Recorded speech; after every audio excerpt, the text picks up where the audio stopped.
क्या बोल रहे हैं? थोड़ा टाइम से चला करो भाई, ऐसे क्या कैसे चलेगा तुम्हारा सीन?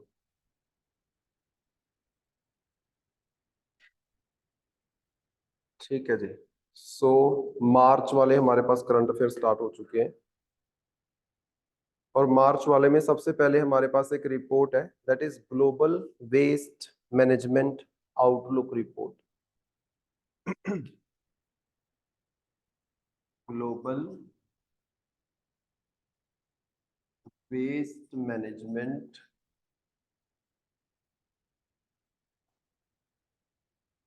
आउटलुक 2024। सबसे पहले आपने इसमें याद क्या रखना है कि ये जो रिपोर्ट है ये किसके द्वारा पब्लिश की गई है। तो यहाँ पे हमारे पास दो इंस्टीट्यूशन है, एक तो है यूनाइटेड नेशन इन्वायरमेंट प्रोग्राम और दूसरा हमारे पास है international solid waste association. International solid waste association, इन दोनों के द्वारा इस वाली रिपोर्ट को पब्लिश किया गया 2024 की रिपोर्ट, जो हमें बताएगी कि ग्लोबल लेवल पे वर्ल्ड लेवल पे वेस्ट मैनेजमेंट किस तरीके से चल रही है, उसमें क्या प्रॉब्लम्स है और क्या क्या सुजेशंस हो सकते हैं, वो भी यहाँ पे बताया जाएगा। तो सबसे पहले की फाइंडिंग्स में देखो क्या बताया गया है। Municipal solid waste is predicted to grow from 2.3 billion to 3.8 billion tons by 2050। वो बोल रहे हैं कि जो म्युनिसिपल सॉलिड वेस्ट है, म्युनिसिपल मतलब क्या है, urban areas. Urban areas, urban area का जो आपका सॉलिड वेस्ट है ये आने वाले टाइम में बढ़ने वाला है। अभी प्रेजेंटली हमारे पास कितना है, 2.3 बिलियन टन्स अभी 2024 में। लेकिन जैसे आप पहुंचोगे 2050 के अंदर ये कितना हो जाएगा, 3.8 बिलियन टन्स। तो अप्रोक्सीमेटली आप बोल सकते हो काफी ज्यादा ये बढ़ने वाला है, 1 टन से भी ज्यादा ये जो है आपका इंक्रीज हो जाएगा। अराउंड अराउंड आप बोल सकते हो 1.5 टन जो इंक्रीज है वो आपको देखने को मिलेगा। ठीक है, 1.5 बिलियन टन का जो इंक्रीज है वो आपको देखने को मिलेगा। तो मतलब इस चीज के ऊपर हमें ध्यान देने की जरूरत है। ठीक है, अर्बन सॉलिड वेस्ट। देन उसके बाद सेकंड पॉइंट देखो, the global direct cost of waste management was estimated at $252 billion in 2020 and expected to nearly double by 2050 without urgent action। तो ये बोल रहे हैं कि इस वेस्ट को मैनेज करने के लिए अराउंड 250 बिलियन US डॉलर का जो खर्चा है वो आ रहा था। सीधा खर्चा जो आता है कब, 2020 के अंदर।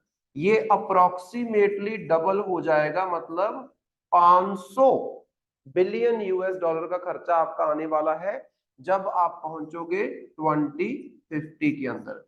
तो मतलब जैसे जैसे हम आगे की तरफ बढ़ेंगे हमारा सॉलिड वेस्ट जनरेशन भी बढ़ जाएगा अर्बन एरियाज में। और जो सीधा खर्चा किया जाता है, आप बोल सकते हो जो डायरेक्ट कॉस्ट आती है, डायरेक्ट कॉस्ट ऑफ मैनेजमेंट, ये डायरेक्ट कॉस्ट ऑफ मैनेजमेंट भी आपकी प्रेजेंटली जो मतलब around around 250 billion US dollar है, 2020 का डाटा इन्होंने दिया है, ये डबल हो जाएगी 2050 तक। मतलब 30 सालों में सीधा डबल हो जाएगी कॉस्ट भी। तो खर्चा भी बढ़ने वाला है, ऑटोमेटिकली वेस्ट भी बढ़ने वाला है, तभी तो आपका खर्चा बढ़ेगा। तीसरा पॉइंट इन्होंने बताया है बैरियर्स इन वेस्ट मैनेजमेंट। क्या क्या कारण है जिसकी वजह से वेस्ट मैनेजमेंट सही तरीके से नहीं हो पा रही है। ठीक है, क्या क्या बैरियर्स है।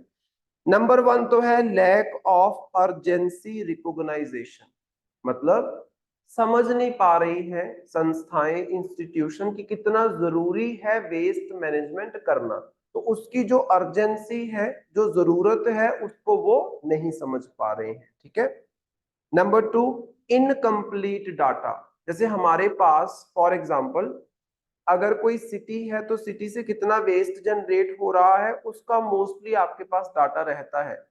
लेकिन अगर छोटी सिटी की बात करेंगे या किसी गांव की बात करेंगे या किसी स्लम एरिया की बात करेंगे, जो क्या है, स्लम एरिया तो लीगल एरिया भी नहीं है, वो तो लीगल रेजिडेंशियल एरिया भी नहीं है, वहां पे कितना वेस्ट जनरेट हो रहा है उसका आपके पास डाटा ही नहीं होता है। ये आपने बोला तो है कि 2.3 बिलियन टन हमारे पास सालाना जो वेस्ट है अर्बन एरिया में जनरेट होता है, लेकिन ये इतना नहीं है, इससे कहीं ज्यादा है।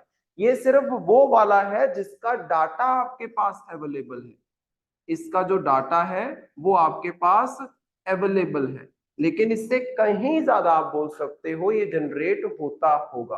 तो एक प्रॉब्लम ये भी है कि डाटा हमारे पास कम अवेलेबल है, हमें लगता है कम वेस्ट जनरेट हो रहा है, हम अकॉर्डिंगली अपने जो मेथड्स हैं उसका इस्तेमाल करते हैं, लेकिन एक्चुअल में waste generation is more than what is mentioned here. ठीक है, उसके बाद क्लाइमेट इंपैक्ट अंडर एस्टिमेशन, मतलब जो हमारे इंस्टीट्यूशंस हैं वो बहुत ही अंडर एस्टिमेट कर रहे हैं इस चीज को कि वेस्ट जनरेशन और वेस्ट की मिसमैनेजमेंट की वजह से क्लाइमेट के ऊपर कितना बड़ा प्रभाव पड़ सकता है। जैसे कैसे पड़ेगा, अब मान लो कि जैसे चंडीगढ़ में है 38 वेस्ट में कितने कूड़े के पहाड़ लगे हुए हैं, वो क्यों लगे हुए हैं, क्योंकि उसको प्रॉपरली मैनेज नहीं किया गया।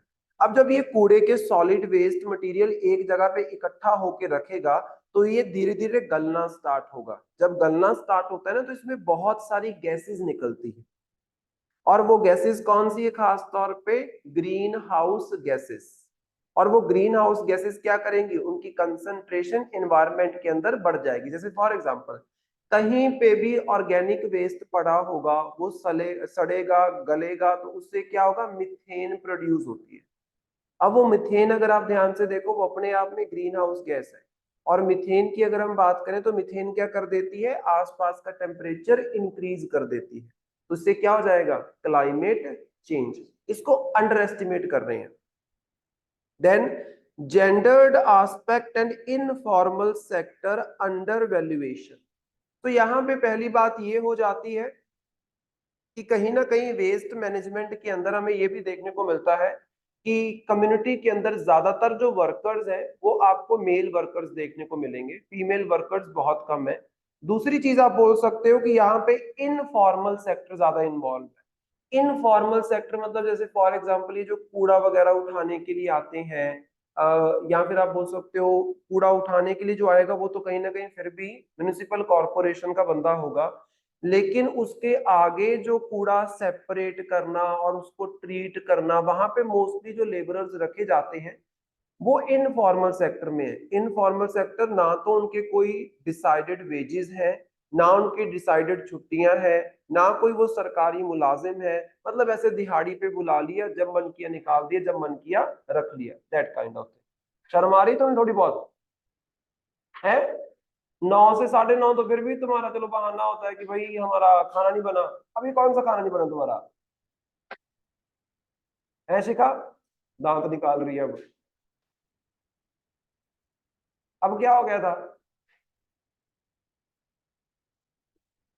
कुछ भी करते रहते हैं पूरे दिन, पता नहीं क्या करते हैं।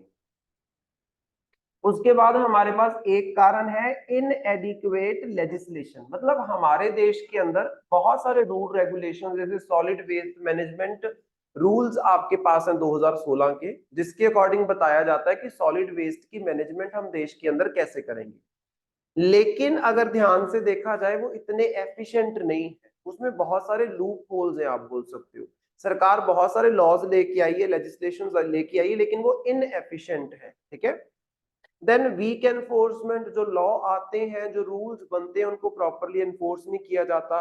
Then lack of enabling environment, मतलब हमारे आसपास का माहौल भी ऐसा नहीं है कि सॉलिड वेस्ट मैनेजमेंट के ऊपर इतना कोई गौर करे। जैसे जब से ये स्वच्छ भारत अभियान आया है तब से लोगों के अंदर थोड़ी सी जागरूकता आई है कि भाई जो आपका वेस्ट है इसको डस्टबिन में डालना है। अभी भी इस चीज में बहुत कमी है कि जो गिल्ला कूड़ा है उसको अलग रखना है, सूखे कूड़े को अलग रखना है, ऑर्गेनिक वेस्ट को अलग रखना है, इनऑर्गेनिक वेस्ट को अलग रखना है, प्लास्टिक को अलग रखना है, सब्जियों के छिलकों को अलग रखना है। अभी भी इतना इसके ऊपर अवेयरनेस नहीं है, अगर देखा जाए तो मतलब अनेबलिंग एनवायरनमेंट नहीं है, आसपास में इतना माहौल नहीं आप बोल सकते हो। तो ये सारे कारण है। तो ये पहला आर्टिकल हम डिस्कस कर रहे थे, जो आपके पास एक रिपोर्ट आई है, that is global waste management outlook report 2024 की। सबसे पहले हमारे पास मुद्दा आता है कि किसके द्वारा निकाली जाती है, क्योंकि यूपीएससी में ये पूछ लिया जाता है कि कौन निकालता है इसको। तो दो हमारे पास इंस्टीट्यूशंस हैं, एक तो है यूनाइटेड नेशन इन्वायरमेंट प्रोग्राम, दूसरा है इंटरनेशनल सॉलिड वेस्ट एसोसिएशन। ये दो इंस्टीट्यूशंस आपके पास है। इन्होंने क्या बताया है, इन्होंने बताया कि अभी जो प्रेजेंटली आपके पास अर्बन वेस्ट जनरेट होता है all over the world, that is around 2.3 billion ton. लेकिन ये कब का है, 2024 का। 2050 में जाते जाते आपको ये कितना मिलेगा, 3.8 बिलियन टन, मतलब 1.5 टन से ये इंक्रीज होने वाला है, 1.5 बिलियन टन से ये इंक्रीज होने वाला है। और एक इन्होंने बताया कि जो अभी कॉस्ट लगती है सीधे तौर पे, जो वेस्ट मैनेजमेंट के ऊपर पैसा लगता है सरकार का, that is around around 250 billion US dollar. कब का डाटा है, 2020 का। ये डबल हो जाएगा, मतलब अराउंड 500 बिलियन यूएस डॉलर आपको 2050 में लगाने पड़ेंगे सॉलिड वेस्ट मैनेजमेंट करने के लिए। तो मतलब एक अर्जेंट नेसेसिटी है, एक अर्जेंट नीड है सॉलिड वेस्ट मैनेजमेंट के ऊपर गौर करने की। ठीक है, फिर उसके बाद कुछ रिकमेंडेशन भी इस रिपोर्ट के अंदर दी गई हैं। जैसे फॉर एग्जांपल सबसे पहले यूएनईपी क्या बोल रहा है, redefine waste as a resource.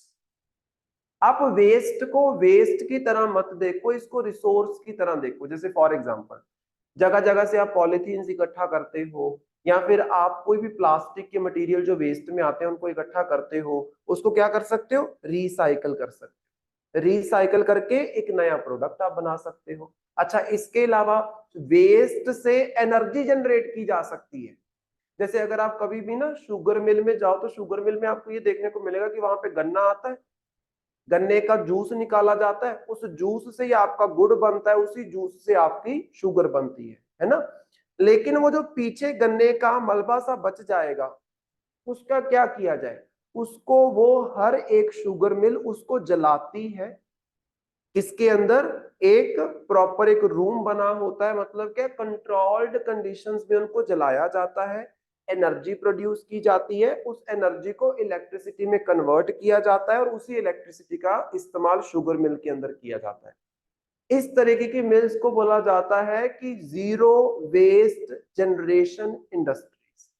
मतलब उनकी इंडस्ट्री के अंदर जो वेस्ट जनरेट होता है ना, वो उसी वेस्ट से इलेक्ट्रिसिटी या कुछ ना कुछ बना देती है अंदर खाते, बाहर इन्वायरमेंट में कुछ भी वो नहीं छोड़ेंगे। सो that kind of thing. So resource की तरह इसको देखा जाए तो कहीं पे भी ये क्वेश्चन आता है तो इस लाइन को आप यूज कर सकते हो, redefine waste as a resource, UNEP बोल रहा है इसको। ठीक है, फिर by adopting circular economy models. Circular economy का मतलब क्या होता है, जहां पे रिसाइकलिंग की जाती है मटेरियल्स की, आप बोल सकते हो। तो यहाँ पे देखो, which decouple waste generation from economic growth, there's potential for a net gain of over $108 billion annually by 2050।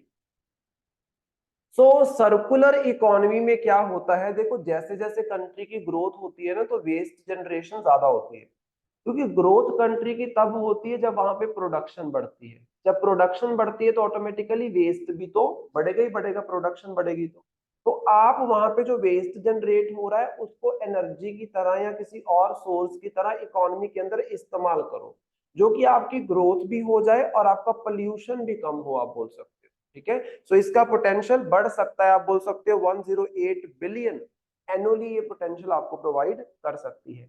Then utilize data and digitalisation.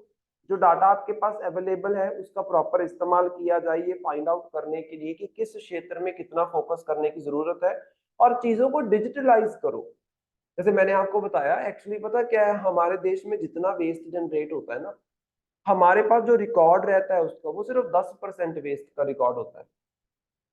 90% waste ऐसा जनरेट होता है जिसका सरकार के पास रिकॉर्ड ही नहीं होता। तो क्या सरकार उसके ऊपर काम कर सकती है? नहीं। और अगर आप इन सब चीजों को डिजिटलाइज कर दो, जो भी वेस्ट कलेक्शन है, वेस्ट मैनेजमेंट है, वेस्ट ट्रीटमेंट है, ये डिजिटलाइज कर दो, ऑनलाइन सारा डाटा अवेलेबल होगी, कौन सी कंपनी कितना क्या कर रही है, कौन सी म्युनिसिपल कॉर्पोरेशन कितना क्या कर रही है, तो उससे क्या होगा, सरकार के पास एक अच्छा सोर्स ऑफ इंफॉर्मेशन रहेगा। तो अकॉर्डिंगली सरकार सोच सकती है कि हमें किस लेवल की पॉलिसी लेके आने की जरूरत है, अकॉर्डिंगली सरकार सोच सकती है कि हमें कितना पैसा और लगाने की जरूरत है। This is important. फिर उसके बाद हमारे पास है replicate and scale up zero waste. Zero waste का मतलब क्या हो गया? वही बात जो मैंने इंडस्ट्रीज आपको बताई, जीरो वेस्ट इंडस्ट्रीज मतलब जितना वो वेस्ट जनरेट करती हैं उसको रीयूटिलाइज कर लेती है। तो इस चीज को और बढ़ाने की जरूरत है। Then implement producer responsibility fees to prioritize waste reduction and prevent greenwashing. अब यहाँ पे ध्यान से देखो, हमारे इधर क्या किया जाता है कि जैसे फॉर एग्जांपल amazon हो गया, मिंत्रा हो गया, अगर आपने ध्यान से देखा हो तो पहले amazon मिंत्रा के जब ऑर्डर्स आते थे मोस्ट ऑफ द पैकेजिंग जो है वो प्लास्टिक मटेरियल में की होती थी। आजकल क्या हो गया, जहां पे तो नेसेसिटी है, कोई इलेक्ट्रॉनिक इक्विपमेंट आप मंगवा रहे हो वहां पे प्लास्टिक का पॉलिथीन आएगा। अदरवाइज आपके पास मोस्टली क्या है, ये कागज के पॉलिथीन इन्होंने भेजने स्टार्ट कर दी है। ऐसा क्यों? क्योंकि हमारी सरकार ने इन कंपनीज के ऊपर एक रिस्पॉन्सिबिलिटी लगा दी है कि जितना वेस्ट आपकी वजह से प्लास्टिक वेस्ट जनरेट होगा उस वेस्ट को मैनेज करना आपकी रिस्पॉन्सिबिलिटी है। तो मतलब मैं मान लो कि कोई कंपनी है वो 1 टन वेस्ट साल में जनरेट करती है, चलो उन्होंने 1 टन इस तरीके से पैकेजिंग का मटेरियल भेजा। अब ये नहीं है कि वो जगह जगह पे जाके कलेक्ट करेंगे कि पैकेट हमें वापस कर दो, ऐसा नहीं है। वो पूरे कंट्री के अंदर 1 टन जो वेस्ट होगा उसको रिसाइकल करने का जिम्मा उठाएगी। उन्होंने 1 टन जनरेट किया, 1 टन उन्होंने क्या कर दिया, रिसाइकल कर दिया। इससे क्या हो जाएगा, इसको बोलते हैं प्रोड्यूसर रिस्पॉन्सिबिलिटी। ठीक है, इसको बढ़ाने की जरूरत है। Then utilize behavioural science to engage people in the waste reduction efforts. जैसे आपने अभी देखा होगा जगह जगह दीवारों पे, स्कूल में, हर जगह लिखा होता है ना कि रिसाइकल करना चाहिए, रीयूज करना चाहिए। सबसे पहले रिड्यूस करो, फिर रीयूज करो, फिर रिसाइकल करो। पहले तो अपने जो नीड्स है उसको थोड़ा सा कम कर लो। अगर कम आप प्लास्टिक वगैरह का इस्तेमाल करो, जैसे बोला जाता है कि सब्जी मंडी में जा रहे हो तो पॉलिथीन मत मांगो, अपना साथ में झोला लेके जाओ। और बीच में तो ये भी हो गया था कि सब्जी मंडी में आपको पॉलिथीन मिलते नहीं थे। ये तो बाद में आपके पास बायो प्लास्टिक्स वाले पॉलिथीन आने स्टार्ट हुए, वो जो ग्रीन वाले होते हैं और जो इजिली फट जाते हैं। फिर जाके सब्जी मंडी में आपको वो पॉलिथीन देखने को मिलेंगे। अदरवाइज वो जो ब्लैक वाले पॉलिथीन होते हैं वो अगर किसी के पास है तो उसका चालान कट जाता है। और अगर कोई उसमें प्रोडक्ट लेके भी आ रहा है तो उस बंदे का भी चालान कट सकता है। समझ रहे हो? तो अभी अगर आप देखोगे तो आपको ग्रीन वाले या व्हाइट वाले होते हैं वो मतलब बड़ी हल्के से पॉलिथीन टाइप वो दिए जाते हैं। या फिर कई कई जगहों पे जैसे आप कोई अच्छे शोरूम वगैरह में जाते हो या फिर कोई भी ऐसा मतलब शोरूम टाइप में बोलो कि जैसे ये 24/7 करके है ना, करियाने की शॉप्स वगैरह होती हैं, वो आपको कागज में लिपेट के दे देंगे चीज। कागज के जो बने होते हैं या अखबार के बने होते हैं जो उसमें डाल के दे देते चीज। तो वो क्यों हो रहा है वो सारा? क्योंकि एक तरीके से एनवायरनमेंट में चेंजेस करने की हम कोशिश कर रहे हैं, मतलब आसपास में माहौल बनाने की कोशिश कर रहे हैं, बिहेवियरल चेंज करने की कोशिश कर रहे हैं। Then harness the expertise of informal waste workers. जब मैंने आपको बोला कि वेस्ट वर्कर्स जो होते हैं ना, वेस्ट कलेक्शन करने वाले, वेस्ट सॉलिड वेस्ट मैनेजमेंट करने वाले, सेग्रीगेशन करने वाले कि प्लास्टिक पॉलिथीन अलग करने हैं, बायो वाला अलग करना है, वो जो वर्कर्स सारे कर रहे होते हैं बेचारे, एक एक करके पिकटिंग कर रहे होते हैं, उठा रहे होते हैं चीजों को, वो सारे अनऑर्गेनाइज्ड वर्कर्स हैं। मतलब वो सरकार के एम्प्लॉयज नहीं है। उनको जो ठेकेदार होते हैं जो सरकार से ठेका उठाते हैं ना, वो आगे उनको दिहाड़ी पे रखते हैं। उनकी कोई दिहाड़ी फिक्स नहीं है, कोई छुट्टियां फिक्स नहीं है, तो उसको क्या बोल देते हैं, अनऑर्गेनाइज्ड सेक्टर ऑफ इकोनॉमी। और उसमें वर्क करने वाले लोग अनऑर्गेनाइज्ड वर्कर्स। इनको स्किल प्रोवाइड करने की जरूरत है। अब सरकार के कंट्रोल में अनऑर्गेनाइज्ड वर्कर्स नहीं होते, अगर आप देखो तो वो सरकार के एम्प्लॉयज नहीं है। तो सरकार को एक एक्स्ट्रा एफर्ट करना चाहिए इन अनऑर्गेनाइज्ड वर्कर्स को स्किल सिखाने का, जो कि अगर उनका स्किल बेहतर होगा तो ऑटोमेटिकली वो अच्छा काम करेंगे और अच्छा सॉलिड सॉलिड वेस्ट मैनेजमेंट आपका हो पाएगा। So these are some of the recommendations जो इस रिपोर्ट के द्वारा दी गई हैं। 7 रिकमेंडेशंस है, 7 की 7 रिकमेंडेशंस को आपने याद रखना है, बड़ी इंपॉर्टेंट है। Then role of innovative waste management solutions. आजकल आपको वेस्ट मैनेजमेंट के नए नए तरीके मिल जाएंगे। उसका क्या रोल है? नंबर 1 देखो, रिसाइकलिंग टेक्नोलॉजीज। प्रोडक्ट को रिसाइकल पहले करना बड़ा मुश्किल होता था, आजकल बड़े सारे आपके पास रिसाइकलिंग टेक्नोलॉजीज देखने को मिल जाएंगे। जैसे फॉर एग्जांपल केमिकल रिसाइकलिंग। इसमें क्या होता है, प्रोडक्ट के ऊपर एक केमिकल छिड़क दिया जाता है, वो अपने आप ही क्या होता है, डिसइंटीग्रेट हो जाता है। मतलब रिसाइकल करने के लिए आपको क्या करना होगा, जो प्रोडक्ट आपका बना हुआ है उसके अंदर जो बॉन्ड्स होते हैं मॉलिक्यूल्स के, उसको तोड़ना है और उसको सिंपल फॉर्म में लेके आना है, फिर उसको एक नई शेप देनी है, आप बोल सकते हो। वो केमिकल से किया जा सकता है। जैसे ये नहीं है, पराली को आग लगाने के ऊपर कितना मुद्दा होता है, पराली को भी इस तरीके से मैनेज किया जा सकता है। अगर आपको पता हो तो कुछ एंजाइम्स आते हैं जिसकी आप पराली के ऊपर स्प्रे कर दो तो वो पराली अपने आप ही खेत के अंदर गल जाती है कुछ दिनों के अंदर। लेकिन मुद्दा ये होता है कि किसान को क्या पड़ी है वो एंजाइम का वो स्प्रे टाइप कुछ खरीद के लेके आए, उसका तो खर्चा बढ़ जाएगा ना। या तो सब पहली बात तो उतनी प्रोडक्शन भी नहीं होती उस एंजाइम की, या तो फिर सरकार वो आपको अवेलेबल करवा के दे, सरकार बोले कि हर एक किसान को पर एकड़ हम इतनी इतनी बॉटल्स इस एंजाइम की देंगे, वो अपने खेत में छिड़काव कर ले और पराली को आग लगाने की जरूरत नहीं है, 10 से 15 दिन के अंदर आपको पता ही नहीं चलेगा, मिट्टी में मिल जाती है पराली। दैट काइंड ऑफ थिंग, ठीक है। Number two, robotic waste sorting. आजकल जैसे फॉर एग्जांपल आपके पास जेन रोबोटिक्स की, ये नीचे बात कर रहे हैं, रोबोट्स का इस्तेमाल किया जाता है। रोबोट्स जो होते हैं वो क्या करेंगे, सेग्रीगेट कर देंगे, प्लास्टिक वेस्ट को अलग, दूसरे वेस्ट को अलग। अगर इंसान से करवाओगे तो उसको बीमारियां भी तो लग सकती हैं वेस्ट में, अगर वो काम करेगा तो इसका इस्तेमाल हो सकता है। देन उसके बाद बायोडिग्रेडेबल मटेरियल्स, जैसे मैंने आपको बताया कि वो ग्रीन वाले लिफाफे आते हैं, वो क्यों चल रहे हैं, क्योंकि वो बायोडिग्रेडेबल है। उसके लिए आपको कोई केमिकल यूज करने की जरूरत नहीं है। अगर वो लिफाफा कहीं पे किसी वेस्ट में नीचे दब जाता है, कुछ टाइम के बाद वो अपने आप ही क्या हो जाता है, डिग्रेड हो जाता है। जैसे कागज नहीं होता, कागज को मिट्टी में दबा दो, कागज खत्म, हो गया ना डिग्रेड। कैसे, बायोडिग्रेडेबल। वही चीज ऐसे भी आपको प्रोडक्ट यूज कर सकते हो। देन उसके बाद बायोटेक्नोलॉजी का इस्तेमाल करके आप फंजाई बेस्ड कुछ मटेरियल्स बना सकते हो, कुछ केमिकल्स बना सकते हो। फंजाई क्या है, एक माइक्रो ऑर्गेनिज्म। फंजाई क्या है, एक माइक्रो ऑर्गेनिज्म। फंजाई मतलब मैं बायो का इस्तेमाल कर रहा हूँ, ऑर्गेनिक किसी ऑर्गेनिज्म का इस्तेमाल कर रहा हूँ।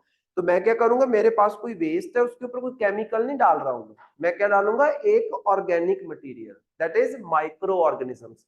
जैसे वो नहीं होता हमारे पास, चलो फंजाई तो आपको दिखती नहीं है सच, लेकिन जैसे हमारे पास ये अर्थवॉर्म्स होते हैं।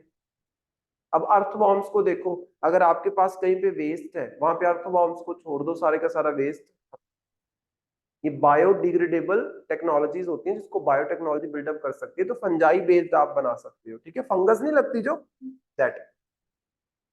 देन सर्कुलर इकोनॉमी, जो ऊपर मैंने आपको बताया, उसको प्रमोट करने की जरूरत है। जीरो वेस्ट स्ट्रेटजीज को प्रमोट करने की जरूरत है।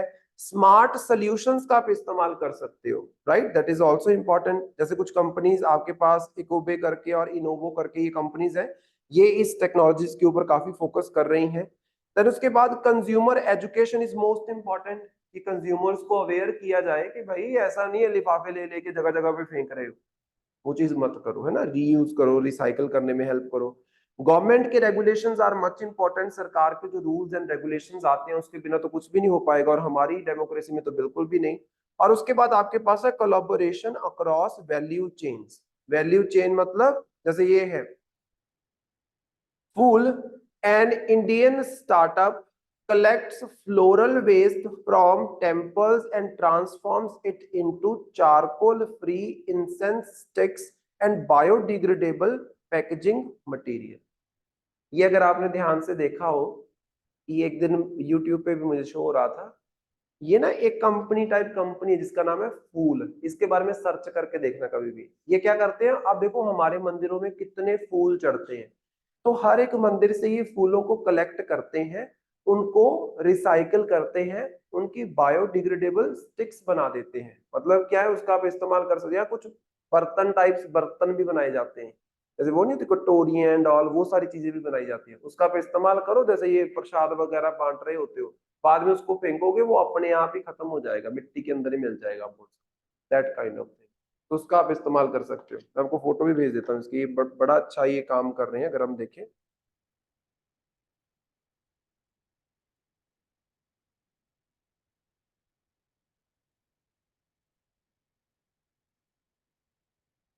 ये बहुत फेमस हो चुकी है ये कंपनी, इसको आप एग्जांपल के तौर पे यूज कर सकते हो, ठीक है।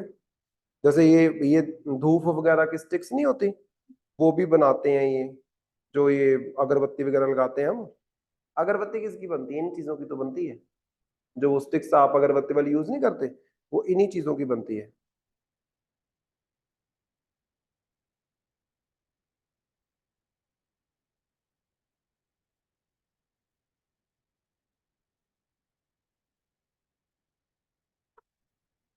क्या हो गया? तुम लोगों की खुसर खुसर चलती रहती है हर टाइम।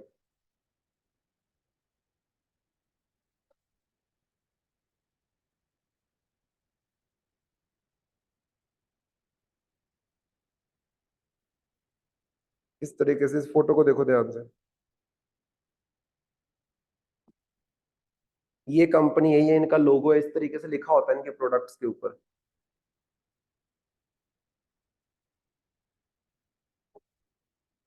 नीचे देखो धूप सी बड़े, धूप वाली डब्बियां पड़ी हुई है ना, वो धूप जो लगाते हैं हम, स्टिक्स लगाते हैं, वो इसी तरीके से इन फूलों का इस्तेमाल करके ये बना देते हैं। और बहुत सारे प्रोडक्ट्स बन रहे हैं। ठीक है। नेक्स्ट हमारे पास आ जाता है importance of waste to energy. हमारे देश में बहुत इसका अभी प्रचार किया जा रहा है कि वेस्ट टू एनर्जी हमें जनरेट करनी चाहिए। इसकी इंपॉर्टेंस क्या है? सबसे पहली बात, so waste to energy refers to a group of technologies that convert non-recyclable waste into usable form of energy, primarily electricity and heat. This is often done through direct combustion using waste incinerators, that is burning waste or the production of a combustible fuel from gas such as methane. ये जो incinerators का मतलब क्या होता है? Incinerators are like chambers, भट्टियां नहीं होती जैसे, वैसे भट्टियां होती हैं, लेकिन इन भट्टियों से बाहर कुछ नहीं निकलता है। अगर बाहर कुछ निकलता है तो वो फिल्टर आउट होके धुआं बाहर निकलेगा। तो ये जब हम इन्वायरमेंट की मैं कर रहा था एमएससी, उस टाइम पे हमें इन सब चीजों के साथ मतलब काफी डील करना पड़ता था। इसमें क्या होता है, आपके पास वेस्ट है, वेस्ट को खत्म करने का एक सिंपल तरीका होता है, वेस्ट को जला दो। लेकिन जब आप वेस्ट को जलाते हो उसमें से बहुत सारी गंदी गैसेस निकलती है, तो वेस्ट को जलाओ बट कंट्रोल्ड कंडीशंस में। तो ये एक भट्टी की तरह भट्टी होती है, उसके अंदर वेस्ट को रखो, उसको आग लगाओ आप बोल सकते हो। तो यहाँ से धुआं तो निकलेगा ऑटोमेटिकली, लेकिन धुआं फिल्टर आउट होके बाहर जाएगा और जो गंद है वो सारे का सारा अंदर ही रह जाएगा। अब जब आप उसको जलाओगे तो उससे क्या होगा? उससे हीट जनरेट होगी, उस हीट से आप इलेक्ट्रिसिटी भी प्रोड्यूस कर सकते हो। समझ रहे हो? So that is waste to electricity वाला जो आपका सिस्टम है। अब ये क्यों इंपॉर्टेंट है, क्या वाइटल रोल ये प्ले कर रहा है? तो इसमें देखो, नंबर वन तो आपकी एनर्जी जनरेशन हो रही है। तो जैसे for example, India has total installed capacity of over 554 megawatt from waste to energy plant. इसको याद रखना, इंडिया 554 मेगावाट सालाना वेस्ट से एनर्जी जनरेट कर रहा है। इंस्टॉल कैपेसिटी है आप बोल सकते हो। समझ रहे हो? सो it is very much important. अभी हमने पूरा अचीव नहीं किया है, लेकिन हम इसको जल्दी ही कर लेंगे। राइट, इसके ऊपर बहुत जबरदस्त तरीके से काम चल रहा है। देन वेस्ट रिडक्शन तो हो ही जाएगी। जैसे for example, incineration reduces volume of waste up to 90%, aiding in efficient disposal. अगर आप वेस्ट को जलाते हो, कोई भी बंदा हो, वो वेस्ट को कैसे खत्म करता है? जला के। इनसिनरेशन मतलब कंट्रोल्ड कंडीशंस में वेस्ट को बर्न करना। सो अगर इनसिनरेशन भट्टियों का हम इस्तेमाल करें वेस्ट को जलाने के लिए, खत्म करने के लिए, तो 90% तक वेस्ट आपका खत्म हो सकता है। ठीक है, तो ये बहुत अच्छा तरीका है। Remote and rural energy solutions, जैसे biogas plants at village level supported by national biogas biogas programme. अब गांव वगैरह में ना बायोगैस प्लांट लगाना बड़ी नॉर्मल चीज है। अब बायोगैस प्लांट में आप मोस्टली क्या देखो, पंजाब वगैरह में बहुत लगते हैं, हरियाणा हर जगह लगते हैं आप बोल सकते हो। इसमें क्या होता है, पशुओं का जो गोबर होता है उसको डालते हैं, कुआं सा बनाया होता है नीचे, उसमें डालते हैं, और कुछ थोड़े बहुत केमिकल्स डालने होते हैं, और आप उसको थोड़ा सा मिक्स करते रहते हो। वो धीरे धीरे जब गलता है तो उसमें से निकलती है मीथेन। फिर वहां पे एक पाइप लगी होती है, उस कुएं के ऊपर कवर्ड होता है पूरे का पूरा, वहां से मीथेन जो है पाइप के थ्रू आपकी घर की सप्लाई में जाएगी, और वहां से आपके चूल्हे जो है वो कनेक्ट होते हैं, वहां पे मीथेन जाती है, आप जलाओ, आग जलेगी और आप खाना पका सकते। ये ऑलरेडी हमारे देश में हो रहा है, लेकिन लोग अपने लेवल पे कर रहे हैं। आज अगर आपने बायोगैस प्लांट लगाना है ना, तो सरकार आपको पैसा देती है इस चीज का। कैसे? सरकार आपको सब्सिडीज देती है। जितना आपका खर्चा होगा उसमें से मेजोरिटी खर्चा कौन उठाता है? सरकार। ठीक है, so it is very important. Then उसके बाद अगर हम बात करते हैं resource utilization, so waste to energy facilitates the recover valuable resources from waste such as metals and certain chemicals, promoting resource conservation। अब वेस्ट में का तो पता क्या होता है, जैसे फॉर एग्जांपल 38 वेस्ट की हम बात कर रहे थे, यहाँ पे इतना कूड़ा पड़ा हुआ है, उसमें सिर्फ आपके पास प्लास्टिक थोड़ी ना है, कुछ मेटल्स भी तो होती हैं। अरे मेटल को तो जितनी बार मर्जी यूज कर लो, मेटल का क्या घसने वाला है, आप बोल सकते हो। अगर आप ध्यान से देखो, कई बार वेस्ट कलेक्ट करने वाले घूम रहे होते हैं ऐसे पहाड़ों में, और उनके पास डंडे से होते हैं और उसके आगे लगा होता है क्या, चुंबक लगा होता है ना, वो ऐसे जगह जगह पे ऐसे ऐसे लेके घूम रहे होते हैं। वो अगर कभी उनके चुंबक को ध्यान से देखे ना, कितना सारा लोहा वगैरह आयरन वगैरह आसपास लगा हुआ होता है। वो क्या कर रहे हैं एक्चुअली, वेस्ट में से मेटल्स को सेपरेट कर रहे हैं, और उसका क्या करेंगे, वो बेच देंगे। अच्छा, वो अपने पर्सनल लेवल पे कर रहे हैं, सरकार भी उनको एम्प्लॉय कर रही है। अगर सरकार भी ऐसा करना स्टार्ट कर दे तो कितनी सारी आप कंजर्वेशन कर सकते हो मेटल्स की। तो जैसे हमारे यहाँ पे आयरन की बहुत डिमांड होती है, अगर ये जो वेस्ट में जा रहा है आयरन, इसको आप निकाल लो तो ऑटोमेटिकली फायदा हो जाएगा। जैसे फॉर एग्जांपल ये गीजर्स वगैरह हम यूज करते हैं, जब खराब हो जाते हैं तो ये किसी काम के नहीं रहते। गीजर आपने 10 साल चला लिया, उसके बाद किसी काम का नहीं, लेकिन गीजर के अंदर कितनी सारी मेटल यूज की होती है अंदर वाली साइड। अब अगर उस गीजर को आप ऐसे फेंक दोगे तो वो मेटल वेस्ट होगी, लेकिन अगर उस गीजर को आप किसी कबाड़ियों को बेचते हो तो उसकी जो मेटल होती है वो रीयूटिलाइज हो जाती है। समझ रहे हो, तो वो चीज आप कर सकते हो। देन इन्वायरमेंटल बेनिफिट्स तो होंगे होंगे, क्योंकि इन्वायरमेंट के अंदर पोल्यूशन कम हो जाएगा। क्यों? क्योंकि आप वेस्ट से एनर्जी बना रहे हो और वेस्ट को प्रॉपरली मैनेज कर रहे हो। अब बात आती है कि क्या सरकार के द्वारा अभी तक क्या क्या एफर्ट किए गए हैं हमारी सरकार के द्वारा। तो उसमें नंबर 1 है extended producer responsibility mechanism, EPR बोलते हैं जिनको। इसमें क्या है देखो, EPR hold producers accountable for life cycle of their product including collection, recycling, disposal. It aims to reduce environmental impact by shifting waste management responsibility to the producers।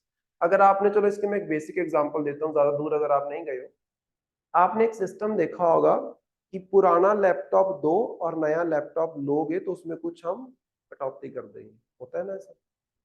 MI वाले बड़ा करते हैं, एमआई वालों को तो ऑनलाइन भी होता है, मेरे पास वो फोन है तो मुझे पता है कि पुराना एमआई का फोन दो हमें, ऑनलाइन वाले जो ऑनलाइन आप परचेज करते हो एमआई की ऐप से, और नया फोन जो आप लोगे उसके बदले में उसमें से कुछ पैसे कट हो जाएंगे।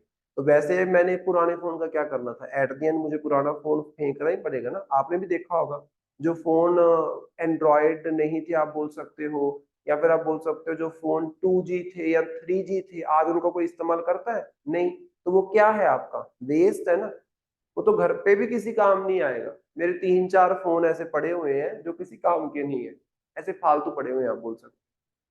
अल्टीमेटली उसका क्या होगा, जिस दिन कोई घर में सफाई करने लगा उसने बोला इसका क्या करना, फेंको इसको। तो यहाँ पे जिस कंपनी के वो फोन है उस कंपनी को रिस्पॉन्सिबल बनाया कि आप अपने प्रोडक्ट जो भी वेस्ट जनरेट कर रहे हैं या प्रोडक्ट आपका खराब होता है आप उसको कलेक्ट करो और उसको अपने तरीके से रिसाइकल करो, आप बोल सकते हो, जिसके अंदर, जिससे क्या होगा, वेस्ट की प्रॉपर मैनेजमेंट हो जाएगी इस तरीके से। अब लैपटॉप्स वगैरह जो होते हैं, मोबाइल फोन्स वगैरह होते हैं, इसमें ना बहुत सारी certain kind of metals, lead हो गया, ये वो माइका हो गया, इन सब चीजों का इस्तेमाल किया जाता है। अब ये अगर एनवायरनमेंट में डायरेक्टली जाती है ना तो ये मेटल्स आपकी फूड चेन में आ सकती है, उससे क्या होगा, गड़बड़ हो जाएगी आप बोल सकते हैं। ठीक है, सो ये हमारे द्वारा सरकार के द्वारा लाया गया। देन उसके बाद वेस्ट प्रोसेसिंग कैपेसिटी, तो यहाँ पे देखो significant increase in waste processing capacity since 2014। 2014 क्यों? क्योंकि स्वच्छ भारत अभियान यहाँ पे हमारे पास आया था, covering various waste types like solid waste, hazardous waste, biomedical waste, e-waste, plastic, construction and demolition waste। तो जब से स्वच्छ भारत अभियान 2014 से आया है तब से सरकार ने अर्बन एरियाज में बहुत सारे प्लांट्स लगाए हैं। अच्छा, ज्यादा दूर नहीं जाना आपने, अब चंडीगढ़ में, मोहाली में कभी घूमोगे ना तो आपको कुछ सर्टन एरियाज, मोहाली में तो बहुत सारे हैं, कुछ एरियाज में आप जाओगे वहां पे क्या करते हैं, वो ऐसे दीवार से निकाली होती है, बीच में कूड़ा भरा हुआ होता है, और मोस्टली ऊपर आपको उसके ऊपर छत डाली हुई देखने को मिल जाएगी। वो क्या है एक्चुअली, वेस्ट को मैनेज करने का एंड जो बायोडिग्रेडेबल वेस्ट है उसको डिग्रेड करने का तरीका है। अब वो जब डिग्रेड हो जाएगा तो क्या बन जाएगी, खाद, और उस खाद का इस्तेमाल यही चंडीगढ़ के पार्कों में किया जाता है।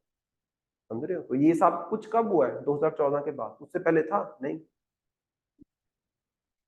तो इधर भी तो पड़े पड़े हैं, इनको इधर कौन से कम है? इधर अगर नहीं कर, अगर ये स्वच्छ भारत अभियान वगैरह ना आता और चंडीगढ़ जो प्रशासन है इसके ऊपर काम ना करता तो ये तो इतने बढ़ जाने थे, कोई अंत ही नहीं था। अभी तो धीरे धीरे करके इसको मैनेज करने की कोशिश कर रहे हैं।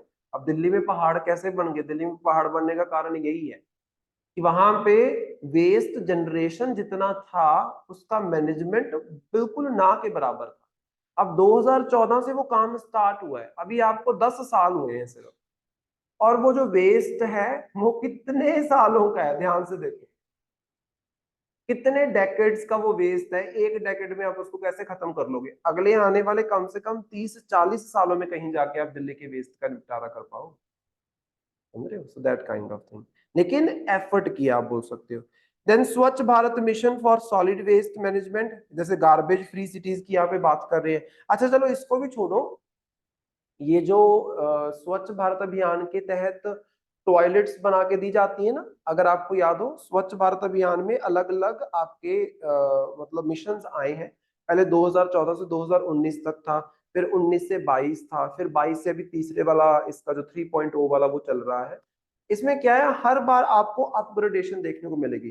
टॉयलेट बना के दी जाती है, उस टॉयलेट से जो पानी निकलता है, जो वेस्ट वाटर निकलता है आप बोल सकते हो, उसको रिसाइकल करना भी इस प्रोजेक्ट का पार्ट, उसको रिसाइकल करना भी इस प्रोजेक्ट का पार्ट था। जैसे फॉर एग्जांपल टॉयलेट्स बना के दी जाती हैं तो वो क्या करते हैं, साथ में आपको ना टैंक से बना के देते हैं, डिग्गियां बना के देते हैं। अब वो जब डिग्गियां फिलअप हो जाएंगी उसके बाद क्या होगा, उसको आप क्लीन करवाओगे। क्लीन करवाने के लिए कौन आएगा? ऑटोमेटिकली एक मशीन सी आती है, पाइप लगाते हैं, सारा क्लीन करके अपने वो टैंकर में भर के लेके चले जाते हैं। वो अल्टीमेटली उसका क्या करेंगे, वो अल्टीमेटली उसको खाद में कन्वर्ट करेंगे, क्योंकि ऑर्गेनिक मटेरियल है तो उसको खाद में कन्वर्ट किया जाएगा और उसको फिर रीयूटिलाइज किया जाएगा। मैनेज कर दिया ना आपने, इस तरीके से चीज होती है। इससे ओपन डेफिकेशन, जो खुले में मल मूत्र जाना, वो वाला सिस्टम भी खत्म हो गया आप बोल सकते हो, और आपका वेस्ट मैनेजमेंट भी हो गया। फिर हमारे पास waste management rules and guidelines है। इसमें अगर आप ध्यान से देखो तो हमारे पास ये गाइडलाइंस आती हैं इन 1986 खास तौर पे। So, implementation of various waste management rules and guidelines under the Environment Protection Act of 1986, covering solid waste, plastic waste, biomedical waste, construction waste, hazardous waste, e-waste, battery waste, emphasis on the environmentally sound practices. अब यहाँ पे 2016 में आपके पास solid waste management rules आए, 2016 में, जो most important है, जिसके ऊपर अगर आप नीचे नीचे चल के देखोगे तो आपको एक क्वेश्चन भी मिल जाएगा, जो क्वेश्चन पूछा गया था, ठीक है, प्रीवियस ईयर में। देन एक्सटेंडेड प्रोड्यूसर रिस्पॉन्सिबिलिटी के बारे में कुछ बेसिक्स बताए गए, इसको जस्ट आप रीड आउट कर सकते हो। इसमें क्या क्या चीजें होंगी, जैसे फॉर एग्जांपल की प्रोविजंस पे आओ सीधा, कि की प्रोविजंस क्या होंगे। नंबर 2 देखो, कलेक्शन टारगेट क्या होगा इसमें प्रोड्यूसर का, तो यहाँ पे देखो, mandates producers to collect 35% of the plastic waste by 2024, escalating to 70% by 2025 in phases, ensuring higher collection rates and mitigation environmental pollution। ये जो आपके पास आया, इसमें टारगेट रखा गया था कि अभी तक आपने जितना भी वेस्ट जनरेट किया है कंपनियों ने अलग अलग, उनके प्रोडक्ट जब खराब हो जाते हैं तो वो वेस्ट हो जाते हैं, तो वेस्ट जनरेट हो रहा है। 2024 तक उन्होंने 35% उनके प्रोडक्ट से जो टोटल वेस्ट जनरेट हो रहा था उसको कलेक्ट करना था, और 2025 में जाके ये कितना कर देंगे, 35 से सीधा डबल, दैट इज 70% टोटल आपका जो वेस्ट जनरेट हुआ है उसको आपने कलेक्ट करना है। तो मतलब अगर कंपनी प्रोड्यूसर रिस्पॉन्सिबिलिटी लेना स्टार्ट कर दे कि मैंने प्रोडक्ट बेचा है, 10 साल चलेगा, 15 साल चलेगा, उसके बाद जब वो वेस्ट बन जाएगा उसको मैं कलेक्ट करके दोबारा से रिसाइकल करूंगा, तो इससे बहुत बड़ा वेस्ट मैनेजमेंट आपका सिस्टम चल सकता है। देन मिनिमम रिसाइकल्ड कंटेंट की अगर हम बात करें, requires firm to use 10% recycled plastic in packaging by 2023, increasing to 20% by 2026, and fostering the growth of recycling industry and reducing the virgin plastic production। Virgin plastic production का मतलब क्या है, जो नई प्लास्टिक बनाई जाती है। वर्जिन प्लास्टिक मतलब बिल्कुल नई, अनयूज्ड प्लास्टिक जो नया जनरेट करते हैं। अगर तुम प्लास्टिक जनरेट करते रहोगे तो ये प्लास्टिक का वेस्ट तो सालों साल खत्म नहीं होता, फिर इसी में लगे रहेंगे। तो यहाँ पे इन्होंने बोला कि 2023 तक जो प्रोड्यूसर है, 2023 का टारगेट था कि 2023 तक इन सब कंपनीज में पैकेजिंग करने के लिए जो प्लास्टिक का इस्तेमाल करते हैं उसमें से 10% प्लास्टिक कौन सी होनी चाहिए, रिसाइकल वाली होनी चाहिए। जैसे मान लो कोई रेफ्रिजरेटर वाली कंपनी है तो उसकी पैकेजिंग तो होती है रेफ्रिजरेटर की, कितने सारे उसमें पॉलीथीन और ये वो सब कुछ लगा होता है, उसमें टोटल जो आप पैकेजिंग के लिए प्रोडक्ट इस्तेमाल करोगे उसमें 10% प्लास्टिक वो इस्तेमाल करना है जो रिसाइकल्ड वाला है। एक्चुअली क्या होता है, रिसाइकल्ड प्लास्टिक की ना स्ट्रेंथ कम हो जाती है तो उसकी क्वालिटी डिग्रेड हो जाती है, लेकिन उसको आप मेन स्ट्रीम प्रोडक्ट में तो यूज नहीं कर सकते। आपने देखी होंगी हमारे पास ना चेयर्स वगैरह आती है, एक तो अच्छी प्लास्टिक की चेयर्स होती है वो टूटती नहीं है जल्दी, और एक घटिया क्वालिटी की चेयर्स होती है किसी ने थोड़ा सा ऐसे वैसे करके टूट जाती है उसी पे। वो एक्चुअली है क्या, वो रिसाइकल्ड प्लास्टिक की बनी होती है, उसकी स्ट्रेंथ कम हो जाती है, लेकिन वो मिलती भी सस्ती है अगर देखा जाए तो दैट काइंड ऑफ थिंग हमें देखने को मिलेगी। और 2026 तक जितने भी आपके प्रोड्यूसर्स हैं ये अपनी पैकेजिंग में 20% तक रिसाइकल्ड प्लास्टिक का इस्तेमाल करेंगे, ये बोला जा रहा है। ये दो इंपॉर्टेंट चीजें जिसको आपने याद रखना है। अब नीचे देखो ध्यान से, as per solid waste management rules 2016 in India which one of the following statement is correct. Solid waste management rules के ऊपर सीधा क्वेश्चन पूछा गया है, चार स्टेटमेंट दी गई है, कौन सा करेक्ट है। तो यहाँ पे देखो तीसरी वाली स्टेटमेंट करेक्ट है, the rules provide for exact and elaborate criteria for identification of sites for landfills and waste processing facilities. ये तुम लोगों ने एनवायरमेंट के अंदर पढ़ा है कि नहीं पढ़ा है, सॉलिड वेस्ट मैनेजमेंट रूल्स पढ़े है ना। तो ये एक तरीके से एनवायरमेंट का क्वेश्चन भी है और करंट अफेयर का क्वेश्चन भी है, तो सीधा पूछा गया है। मतलब ये जो आपका सॉलिड वेस्ट मैनेजमेंट एक्ट है, जो रूल्स हैं 2016 के, इसके ऊपर सीधा उसके प्रोविजंस पे डायरेक्ट स्टैटिक क्वेश्चन पूछा गया है। अगर आपने एनवायरमेंट के अंदर इसको पढ़ा है तो आप सीधा इसका आंसर कर सकते हो, और कोई पुराना भी नहीं है, 2019 में पूछा गया क्वेश्चन। ठीक है, फिर हमारे पास जो नेक्स्ट करंट अफेयर आता है that is about unlawful association. याद करो इससे पहले भी शायद मैंने आपको यूएपीए एक्ट के बारे में लिखवाया था या नहीं। तो देखो इसमें, government has extended the ban on Jamaat e Islami of Jammu and Kashmir as an unlawful association for another 5 years। अब देखो हमारे यहाँ पे एक एक्ट है जिसको हम बोलते हैं unlawful unlawful activities prevention act of 1967। सारा तो मैंने बोला, तुम लोगों ने क्या बोला, और मैंने ये लिखवाया है कि नहीं लिखवाया है, 1967। इस एक्ट के तहत क्या है, पहले हमारे पास 2019 से पहले होता था कि आप किसी एसोसिएशन को टेररिस्ट या अनलॉफुल एसोसिएशन डिक्लेयर कर सकते हो, मतलब बैन कर सकते हो। 2019 में मैंने आपको बताया था कि एक सिंगल पर्सन को भी आप टेररिस्ट डिक्लेयर कर सकते हो, जो पहले नहीं हुआ करता था। उसी एक्ट के तहत ना 2019 में क्यों, क्योंकि 2019 में हमारे पास जम्मू एंड कश्मीर को रीऑर्गेनाइज किया गया था, और उस टाइम पे बड़ी सारी ऐसी एसोसिएशंस थी, वहां पे बड़े सारे लोग थे जो क्या कर रहे थे कि इस चीज के खिलाफ आवाज उठा रहे थे, और उसमें एक है जमात ए इस्लामी जम्मू एंड कश्मीर। इसके ऊपर सरकार ने इल्जाम लगाया कि ये जो एसोसिएशन है ये सेपरेटिस्ट एसोसिएशन है, और ये जम्मू एंड कश्मीर में ना, जम्मू एंड कश्मीर को इंडिया से अलग करने वाली जो भावना है उसको फैला रही है। जब सरकार ने जम्मू एंड कश्मीर को दो भागों में डिवाइड किया और इसको यूटी बनाया, तो सरकार ने अपना कंट्रोल पूरा उसके ऊपर थोप दिया, क्योंकि आज के टाइम पे जम्मू एंड कश्मीर में किसकी चलती है, केंद्र सरकार की। क्यों, क्योंकि वो यूनियन टेरिटरी है। अब वहां पे 2019 में इस संस्था को अनलॉफुल असेंबली डिक्लेयर किया। टेररिस्ट ऑर्गेनाइजेशन नहीं बोल रहे, ये बोल रहे हैं अनलॉफुल, मतलब अंडर द लॉ ये एसोसिएशन नहीं है। क्योंकि हमारे यहाँ पे फंडामेंटल राइट है आर्टिकल 19 के अंदर, जो आपको अधिकार देता है एसोसिएशंस बनाने का, लेकिन कौन सी एसोसिएशन नहीं बना सकते, जो अनलॉफुल होगी, मतलब अगेंस्ट द लॉ हो। तो उसको 2019 में अनलॉफुल असेंबली या एसोसिएशन डिक्लेयर किया। 5 साल तक वो डिक्लेरेशन होता है, अभी 5 साल 2024 में पूरे होने थे, 2024 में आगे फिर 5 साल इसका ये जो मतलब टाइटल है अनलॉफुल का, ये एक्सटेंड कर दिया है। तो मतलब अब 10 सालों के लिए लगातार इसको क्या है, अनलॉफुल असेंबली डिक्लेयर कर दिया है। तो यहाँ पे आ जाता है कि व्हाट इज अनलॉफुल एसोसिएशन, होती क्या है। तो डेफिनेशन देखो, Any unlawful association refers to an organization or group that has been deemed illegal or prohibited by the government due to its involvement in the activities that pose a threat to national security, sovereignty and integrity. कोई भी ऐसी संस्था जिसकी activities की वजह से हमारे देश की सिक्योरिटी, सोवरेनिटी, इंटीग्रिटी के ऊपर खतरा पैदा हो सकता है, उसको सरकार अनलॉफुल डिक्लेयर कर सकती है। ऑटोमेटिकली कोई भी ऐसी एक्टिविटी जो क्या है आपकी देश की सिक्योरिटी, इंटीग्रिटी, सोवरेनिटी को खतरा पहुंचा रही है, तो वो एक्टिविटी लॉफुल तो नहीं होगी, वो क्या होगी, अनलॉफुल होगी, उसको हम इलीगल बोलेंगे।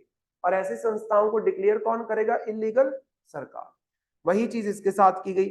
अब की फीचर्स यहाँ पे दिए गए हैं जो इससे पहले भी हम डिस्कस कर चुके हैं, सो आई होप आप इसको रीड करोगे तो आपको समझ आ जाएगा कि ये पूरे का पूरा एक्ट हमने डिस्कस किया था एक दिन करंट अफेयर की क्लास में। नेक्स्ट हमारे पास आता है इंडियाज गगनयान मिशन। मार्च के अंदर आपने बड़ा न्यूज में सुना होगा कि 4 पर्संस के जो नेम्स है वो डिक्लेयर किए गए हैं जो गगनयान मिशन के थ्रू स्पेस में जाएंगे। स्पेस में मतलब हमारे एटमॉस्फेयर के अंदर ही, बट अर्थ के सरफेस से अप्रोक्सीमेटली 400 किलोमीटर ऊपर।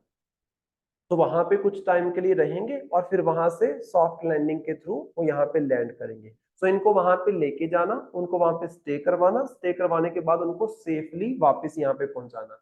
ये एक्चुअली क्या है, जैसे हमारे पास इंटरनेशनल स्पेस स्टेशन नहीं है ISI, जिसमें इंडिया को कोई लेना देना नहीं है, बड़ी बड़ी कंट्रीज है, रशिया है उसमें, उसमें USA है, ऐसी बड़ी बड़ी कंट्रीज है।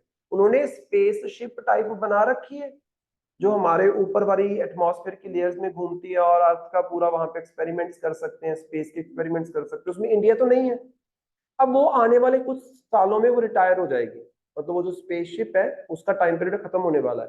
तो इंडिया खुद की वैसी छोटी सी स्पेसशिप बनाने की कोशिश कर रहा है, लेकिन उससे पहले आपको ये तो इंश्योर करना पड़ेगा ना कि आप ऐसा कोई मिशन, छोटा सा मिशन लॉन्च कर रहे हैं, 4-5 बंदों को भेजेंगे ऊपर, उनको पहले रख के देखेंगे, फिर अगर वो हमारा सक्सेसफुल रहता है तो फ्यूचर में हम अपनी स्पेसशिप बनाएंगे जो वहां पे अर्थ के अराउंड चक्कर लगाएगी और वहां पे जाके आप अपना एक्सपेरिमेंट वगैरह कर सकते। ये इंडिया फ्यूचर में सोच रहा है। उसका एक डेमो है गगनयान मिशन। ये डेमो है एक तरीके से उस बड़े प्रोजेक्ट का। सो यही न्यूज में चल रहा था कि आपके पास group captain Prashanth Balakrishnan Nair, group captain Ajit Krishnan, then group captain Angad Pratap and wing commander Shubhanshu Shukla, इन 4 बंदों के नाम मोदी ने डिक्लेयर किए थे, प्राइम मिनिस्टर ने डिक्लेयर किए थे कि ये 4 बंदे इस मिशन में इन्वॉल्व होंगे। The PM also inaugurated 3 major space infrastructure project of ISRO during his visit. जब वहां पे ये गए हैं ये डिक्लेयर करने के लिए नाम, तो इनके द्वारा 3 बड़े प्रोजेक्ट भी यहाँ पे लॉन्च किए गए इसरो के। नंबर 1 जो है वो है PSLV इंटीग्रेशन फैसिलिटी। PSLV क्या होता है आपका, पोलर सैटेलाइट लॉन्च व्हीकल, मतलब ये वो रॉकेट है जिसके अंदर हम सैटेलाइट को रख के लॉन्च करते हैं। अगर आपको याद हो हमारे पास आया था ये आदित्य L1। आदित्य L1 के लिए कौन सा आपने रॉकेट यूज किया, PSLV वाला ही सीरीज आपने यूज किया। और जब हम बात करते हैं चंद्रयान की, वहां पे आपने GSLV वाला जो सीरीज है उसको यूज किया। तो ये हमारे पास अलग अलग टाइप के रॉकेट्स हैं जिसका इस्तेमाल करते हैं हम हमारी सैटेलाइट्स को, हमारे स्पेस मिशन को स्पेस में पहुंचाने के लिए। तो यहाँ पे एक नई इंटीग्रेशन फैसिलिटी ओपन अप की जा रही है, boost frequency of polar satellite launch vehicle launches from 6 to 15 per year. तो इससे क्या होगा, ये जो नया प्रोजेक्ट प्राइम मिनिस्टर ने लॉन्च किया, साल में हम 6 से 15 के बीच में नए नए जो अपने मिशन है वो भेजा करेंगे, PSLV का इस्तेमाल करेंगे।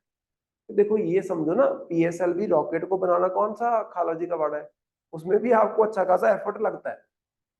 तो आपने कम से कम 1 साल में इतने, क्योंकि एक बार आपने बेटा रॉकेट इस्तेमाल कर दिया वो दोबारा तो इस्तेमाल नहीं होगा ना, वो तो खत्म हो गया। तो मतलब एक रॉकेट का इस्तेमाल एक बार ही होता है देखा जाए। हाँ उसको रिसाइकल किया जा सकता है, उसके प्रोडक्ट को जो धरती के ऊपर गिरेंगे उसको आप रिसाइकल कर सकते हो, अदरवाइज वो तो एक बार ही यूज होना है और वो उसका फर्स्ट टाइम होता है जब उसको उड़ाते हैं।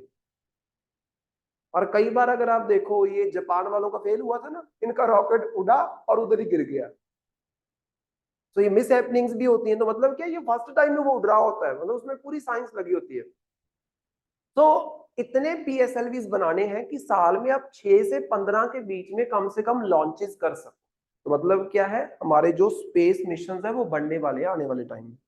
नंबर 2 आपके पास caters to launches small satellite launch vehicle and other small launch vehicles designed by private space companies. So ये चीज भी हमारे पास है कि जो प्राइवेट कंपनीज है उसकी इन्वॉल्वमेंट भी हमने बढ़ानी है ऑटोमेटिकली। अगर आज के टाइम पे आप देखो ना तो स्मॉल वाले जो सैटेलाइट लॉन्च व्हीकल्स है उसका ज्यादा इस्तेमाल होता है पीएसएलवी के कंपैरिजन में। तो वो ज्यादातर जो है आपकी प्राइवेट एसोसिएशंस के द्वारा बनाए जाते हैं। कई बार ऐसा भी होता है जैसे फॉर एग्जांपल आपने देखा होगा कि बाहर की कंपनियों के जो सैटेलाइट्स हैं उनको हम लॉन्च कर रहे होते हैं। तो मतलब हमारा लॉन्च वाला सिस्टम बहुत अच्छा है जो उसको आप इंप्रूव कर सकते हो पीएसएलवी को बढ़ा के। PSLV is a 4 stage launch vehicle, 4 stages इसके अंदर होती हैं of launching satellite into geosynchronous और जियो स्टेशनरी ऑर्बिट्स। दो बताए थे ना मैंने आपको कि एक तो आपके पास क्या होता है कि अर्थ के ऊपर जाके आप सैटेलाइट को लॉन्च करोगे, वो सैटेलाइट अर्थ के ना चक्कर लगाएगी ऐसे इस तरीके से चक्कर लगाएगी वो पूरी अर्थ की। एक होता है कि आपने सैटेलाइट लॉन्च की वो एक ही जगह पे खड़ी हो जाती है, मतलब अगर इंडिया के ऊपर खड़ी होगी तो वो हर टाइम इंडिया के ऊपर ही खड़ी रहेगी। वो देखो रोटेट तो करेगी लेकिन अर्थ के साथ साथ रोटेट करेगी, लेकिन वो कैप्चर डाटा कहाँ का करेगी, सिर्फ इंडिया का। और जो घूम रही है वो इंडिया पाकिस्तान सबके ऊपर से निकलेगी, दैट इज जियो सिंक्रोनस। और जो एक जगह पे खड़ी होगी वो क्या होगी, जियो स्टेशनरी। इसके ऊपर एक बार क्वेश्चन पूछा गया था, ये जियो सिंक्रोनस और जियो स्टेशनरी क्या होता है।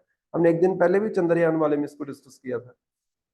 फिर उसके बाद small satellite launch vehicle is a 3 stage launch vehicle capable of launching satellite in the low earth orbit at low cost. Automatically small उसके नाम में आ गया तो छोटा है, ये ज्यादा हाइट तक नहीं। ये एक्चुअली क्या होता है, ये 300 किलोमीटर से नीचे नीचे अगर कोई सैटेलाइट वगैरह आपने रखनी है ना उसके लिए इसका आप इस्तेमाल कर सकते हो। तीन जैसे फॉर एग्जांपल अभी हमने ये आदित्य L1 लॉन्च किया था, वो अर्थ के एटमॉस्फेयर से बाहर है, समझ रहे हो, मिलियंस ऑफ किलोमीटर दूर है हमसे। कितने महीने, उसको 2-2.5 महीने लगे। उसको सितंबर में लॉन्च किया था, वो जनवरी में पहुंचा है जाके। सितंबर में उसको लॉन्च किया, अर्ली सितंबर में उसको लॉन्च किया था, जनवरी में जाके पहुंचा। देखो ध्यान से, 2.5-3 महीने से भी ज्यादा टाइम उसने लिया पहुंचने में। तो मतलब मिलियंस ऑफ किलोमीटर वो ट्रेवल किया है। उसको लॉन्च करने, ज्यादा दूरी पे लॉन्च करना तो पीएसएलवी का आप इस्तेमाल करते हैं। ठीक है, इस चीज को आपने ध्यान रखना है। स्मॉल सैटेलाइट लॉन्च व्हीकल, ये छोटे मोटे मतलब अर्थ के आसपास घूमने वाले सैटेलाइट लॉन्च करने के लिए आप इस्तेमाल कर सकते हैं। एक तो ये हो गया। नंबर 2 है semi cryogenics integrated engine and stage test facility. जो आपके सेमी क्रायोजेनिक, क्रायोजेनिक इंजन का इस्तेमाल ही किया जाता है ना, क्योंकि ये जो क्रायोजेनिक इंजन का मतलब क्या है, सॉलिड फ्यूल इसके अंदर रहेगा, आप बोल सकते हो। वो जो रॉकेट उड़ता है तो उसमें फ्यूल तो लगता है, वो कौन सा फ्यूल होता है, क्रायोजेनिक फ्यूल होता है। उसमें कोई आप ये डीजल पेट्रोल डाल के उसको उड़ा नहीं सकते हो अगर देखा जाए तो। और जो क्रायोजेनिक आपका सोर्स ऑफ एनर्जी होता है ना, जैसे फॉर एग्जांपल आप अर्थ से ऊपर की तरफ जाओगे तो ऑटोमेटिकली आपके सर्कमस्टांसेस चेंज हो जाएंगे। वहां पे जाके डीजल और पेट्रोल काम नहीं कर पाएगा, आप बोल सकते हो। वो सिर्फ सरफेस के ऊपर काम करता है। डीजल पेट्रोल तो लद्दाख में जम नहीं जाता है अगर देखा जाए तो ये जो क्रायोजेनिक आपकी एनर्जी होती है, ये अर्थ के सरफेस से दूर स्पेस में भी अगर आपने कुछ जलाना है तो वहां पे जल जाता है। और वो जो रॉकेट है उसको एनर्जी प्रोवाइड करता है। और ये जो स्टेजेस की बात करते हैं, वो रॉकेट के पार्ट्स आपने देखे होंगे, एक पार्ट टूट के गिर गया, दूसरा पार्ट टूट के गिर गया, तीसरा पार्ट, वो स्टेजेस हैं आपको। ठीक है, सो यहाँ पे जो टेस्टिंग फैसिलिटी है उसको बनाया गया है जिससे आप ज्यादा से ज्यादा क्रायोजेनिक इंजन को बना सको। जैसे for example enables the development of semi cryogenic engines and stages which will increase the payload capacity and present launch vehicles। अगर आपको याद हो, हमारा जो ये चंद्रयान 3 मिशन लॉन्च हुआ था, इसकी पेलोड कैपेसिटी बहुत अच्छी थी, आप बोल सकते हो। मतलब भारी मटेरियल उठा के ये उड़ सकता था, और उसके लिए आपको क्या चाहिए, एनर्जी। तो ऐसे ही आप इंजन बनाओगे तो वो आप भारी भारी मटेरियल उड़ा सकते हो। अब जैसे फॉर एग्जांपल आपने स्पेसशिप, जैसे ये यूएसए वालों ने कर रखी है, आईएसआई की अगर आप फोटोज देखोगे, इतनी बड़ी स्पेसशिप है वो। इतने बड़े मटेरियल को अगर आप स्पेस में लेके जा रहे हो, कम से कम भी अर्थ के सरफेस से 400 मीटर ऊपर 400 किलोमीटर ऊपर लेके जा रहे हो, तो ऑटोमेटिकली अच्छी खासी एनर्जी लगेगी कि नहीं लगेगी। और एनर्जी मतलब पेलोड, पेलोड मतलब कितना भार वो उठा सकता है। और उसके लिए क्या चाहिए होगी आपको, एनर्जी। और एनर्जी कौन सी चाहिए, क्रायोजेनिक वाली। और उसके लिए क्या चाहिए, क्रायोजेनिक इंजन। तो क्रायोजेनिक इंजन चाहिए तो उसकी टेस्टिंग फैसिलिटी तो बनानी पड़ेगी जहां पे उसकी टेस्टिंग और ये सब होगा, आप बोल सकते हो। equipped with liquid oxygen and kerosene supply systems to test engines up to 200 tons of thrust। तो यहाँ पे ये जो आपकी फैसिलिटी बनाई जाएगी, यहाँ पे लिक्विड ऑक्सीजन और आपकी जो केरोसिन की सप्लाई है वो प्रोवाइड की जाएगी, जिससे क्या है ये इंजन को टेस्ट अप कर सकते हैं, क्योंकि इंजन तो टेस्ट करना ही पड़ेगा। बाद में आप रॉकेट चलाओ, रॉकेट को एनर्जी ना मिले क्योंकि इंजन काम नहीं कर रहा, तो वो आपका फेल हो जाएगा। ठीक है, फिर उसके बाद आपके पास है trisonic wind, used by aerodynamic testing for characterizing of rockets and aircraft during the flight in the atmospheric regime। तो ये भी आपकी क्या है, ये जो आपके पास डाटा नहीं आता है कि आपका रॉकेट जैसे उड़ रहा होता है, रॉकेट तो बहुत दूर चला जाता है, आपको दिखता है रॉकेट, आपको क्या 1 2 3 किलोमीटर तक दिखेगा, उसके बाद दिखेगा। लेकिन अगर आप ध्यान से देखो तो ये जो आपके इसरो वाले होते हैं वो एक एक करके बताते रहते हैं, ये इसका जो सेक्शन है उसका पूरा फ्यूल यूज हो गया है, वो खत्म हो रहा है। आपको फोटो भी दिखा देंगे, फोटो को दिखा देंगे, सैटेलाइट उसको कैप्चर कर रही होती है, आप बोल सकते हो। और वो कितना फ्यूल खत्म हो रहा है, कितनी एनर्जी प्रोड्यूस हो रही है, वो सारा डाटा आ रहा होता है। वो कैसे आता है, ये ट्राइसोनिक विंड से ही उस डाटा को ये कलेक्ट करते हैं, ठीक है, रॉकेट के बारे में। देन उसके बाद tunnel eight VSSC, that is Vikram Sarabhai space centre. So the Vikram Sarabhai Space Center is the leading center of the ISRO, named after Dr. Vikram A. Sarabhai, the pioneer of Indian space program। अगर आपको याद हो इसके बारे में, मैंने आपको एक दिन लिखाया था जब हम ये प्लानिंग कमीशन और ये सब कर रहे थे, उस टाइम पे लिखवाया था। The Virtual Launch Control Center at VSSC plays a crucial role in overseeing launches and conducting system checks remotely for optimal mission performance। तो यहाँ पे जो टनल की बात कर रहे हैं ना, ये एक्चुअली टेस्टिंग एरिया है जहाँ पे आप टेस्टिंग कर सकते हो। जैसे फॉर एग्जांपल कई बार आपको थोड़ा बहुत धमाका वगैरह, कुछ फ्यूल वगैरह टेस्ट करना होता है, तो ऑन द सरफेस नहीं आप करते हो, आप अंडर द सरफेस करते हो, क्योंकि अगर ऑन द सरफेस करोगे तो गड़बड़ हो जाएगी ना, पोल्यूशन फैल जाएगा, आप बोल सकते हो। कंट्रोल्ड कंडीशंस में उसको बिल्डअप करना है। तो मतलब मोटा मोटा ये याद रखो कि प्राइम मिनिस्टर के द्वारा ये कुछ 3 प्रोजेक्ट जो आपके पहले वाले हैं इनको लॉन्च किया गया वहां पे, ठीक है, और इंपॉर्टेंट रहेंगे। फिर गगनयान मिशन के बारे में क्या क्या चीजें याद रखोगे, नंबर 1 तो ये है क्या। So Gaganyaan mission is aimed at demonstrating ISRO's human space flight capabilities by launching human crew to an orbit of 400 kilometre and safely bringing them back to Earth। भाई जो मैंने आपको बताया कि आपने एक जैसे सैटेलाइट भेजना तो आसान है, सैटेलाइट में कौन सा इंसान बैठा हुआ है कि वो जल जाएगा, सांस ले पाएगा कि नहीं ले पाएगा, वो तो कोई चक्कर ही नहीं है।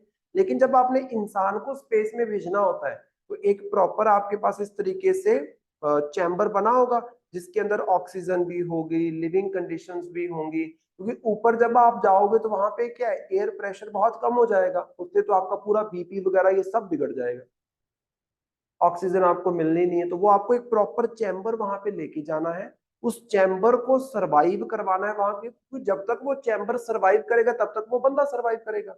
लेके जाना है, कुछ टाइम के लिए रखना है, फिर उनको वापस लैंड भी करवाना है। लेके जाना इज वेरी इजी, लैंड करवाना बहुत टफ आपका काम हो जाता है, वो सबसे बड़ा मुद्दा हो जाता है। अब अगर आपने कभी देखना हो तो ISI की जो मतलब इंटरनेशनल स्पेस स्टेशन की ISS जो है उसकी वीडियोस देखना, वहां पे आपको अंदर एस्ट्रोनॉमर्स वगैरह ये सारे देखने को मिल जाएंगे, ऐसे उड़ रहे होते हैं, क्योंकि वहां पे ग्रेविटी तो है नहीं, आप बोल सकते हो, वो उड़ रहे होते हैं, उन्होंने टॉयलेट भी जाना है, उन्होंने वॉशरूम भी जाना है, हर एक चीज आपको वो करके दिखाएंगे, कैसे हम क्या करते हैं, नहाते कैसे हैं, ये सारी चीज समझ रहे हो। और कई बार आपने वीडियोस देखी होंगी, वो जब नीचे आते हैं वो खड़े भी नहीं हो पा रहे होते हैं, समझ रहे हो, और उनकी हड्डियां कमजोर हो जाती हैं। तो ये बहुत सारे चैलेंजेस आपके पास होते हैं, तो वो अगर इंडिया सोच रहा है फ्यूचर में तो ये उसका एक डेमो है एक तरीके से, ठीक है। लॉन्च व्हीकल बहुत इंपॉर्टेंट है, सीधा पूछ सकते हैं पेपर में कि इसमें लॉन्च व्हीकल कौन सा इस्तेमाल करेंगे। ये वही लॉन्च व्हीकल है जो हमने इस्तेमाल किया था चंद्रयान 3 के लिए, that is GSLV Mk3, that is Mark 3। Then उसके बाद अगर हम बात करें, इसको अभी क्या बोला जा रहा है, ह्यूमन रेटेड LVM 3, क्योंकि अभी ये लेके जाएगा ना गगनयान मिशन के ह्यूमंस को, अभी इसको ये नाम दे रहे हैं, वैसे इसका नाम वही है, ये GSLV Mark 3। देन एस्ट्रोनॉट्स की जो ट्रेनिंग है ये रशिया के द्वारा प्रोवाइड की गई, क्योंकि रशिया के पास इस चीज की नॉलेज है, क्योंकि उनके बंदे बैठे हुए हैं स्पेस स्टेशन के अंदर। देन कोलैबोरेटिव एंडेवर्स की अगर हम बात करें तो various entities including Indian armed forces, defence research development organisation, Indian meteorological department, Indian maritime agencies, academic institutes. ये जो 4 बंदों के ऊपर मैंने आपको कैप्टन के नाम बताए, ये सारे कहाँ से हैं? एयर फोर्स से तो है। ये सारे के सारे बंदे हैं कहाँ से? ये एयर फोर्स के कमांडर्स हैं। तो उन बंदों को हम वहां पे भेज रहे हैं, कोई साइंटिस्ट को थोड़ी ना भेज रहे हैं वहां। आप किसको भेज रहे हो? एयर फोर्स के एम्प्लॉयज को भेज रहे हो वहां पे, ठीक है। उनकी ट्रेनिंग के बाद रशिया में 2-2.5 साल की ट्रेनिंग करके आए हैं, उसके बाद ये 4 बंदे सिलेक्ट हुए जाने के लिए। और भी कई गए थे ट्रेनिंग करने के लिए, उसमें से ये 4 बेस्ट वाले सिलेक्ट हुए। Then aims and objectives. The mission aims to demonstrate India's capability to launch human into low Earth orbit and back safely, while also inspiring people to pursue careers in science and technology. Automatically अगर देखो हमारे यहाँ पे इतना बड़ा ये project आने वाला है, 2024 में ही आना है, एंड ऑफ द 2024 तक आपको मिल जाएगा। और अगर ये सक्सेसफुल हो जाता है, जैसे हमारा चंद्रयान 3 सक्सेसफुल हुआ, तो अभी हमारी जो एस्पिरेशंस है वो और बढ़ गई है, इसरो में काम और बढ़ गया है, प्राइवेट इंस्टीट्यूशंस में काम और बढ़ गया है, क्योंकि अभी तो हम बहुत पीछे घूम रहे हैं। जैसे नासा आपको यूएसए में देखने को मिलेगा, तो यूएसए में आपको स्पेस एक्स भी देखने को मिलता है। और स्पेस एक्स को अगर आप देखो, स्पेस एक्स एक प्राइवेट एजेंसी है, ये एलन मस्क की एक प्राइवेट एजेंसी है ना। वो आजकल क्या कुछ नहीं कर रहे हैं, वो ये भी बोल रहे हैं कि आपको स्पेस का टूर भी करवाएंगे। और एलन मस्क बोल रहा है कि सबसे पहले मैं जाके आऊं। ये सारी चीजें आपको देखने को मिल रही है ना। तो वो सब क्या है, वहां पे प्राइवेट ऑर्गेनाइजेशंस भी स्पेस टेक्नोलॉजी में बहुत आगे बढ़ चुकी है। हमारे यहाँ पे अभी प्राइवेट ऑर्गेनाइजेशन का इन्वॉल्वमेंट बहुत कम है, तो जॉब्स भी क्रिएट होंगी, एम्प्लॉयमेंट भी मिलेगी, साइंस एंड टेक्नोलॉजी की डेवलपमेंट भी होगी, प्राइवेट पार्टिसिपेशन भी होगी, ये सारी चीज देखने को मिलेगी। देन उसके बाद इंटेग्रल कंपोनेंट्स ऑफ स्पेसक्राफ्ट। इसमें क्या क्या चीजें आपको इस स्पेसक्राफ्ट के अंदर, मतलब गगनयान के अंदर देखने को मिलेंगी। तो स्पेसक्राफ्ट कंप्राइजेस ऑर्बिटल मॉड्यूल होगा एक तो, देन सर्विस मॉड्यूल होगा, एंड क्रू मॉड्यूल होगा। ये 3 होंगे। इसमें क्रू रहेगा, उसको क्रू मॉड्यूल बोलेंगे। सर्विस मॉड्यूल जो हो, जो पूरे सिस्टम को चलाएगा। ऑर्बिटल मॉड्यूल मतलब जो उनको चक्कर लगवाएगा।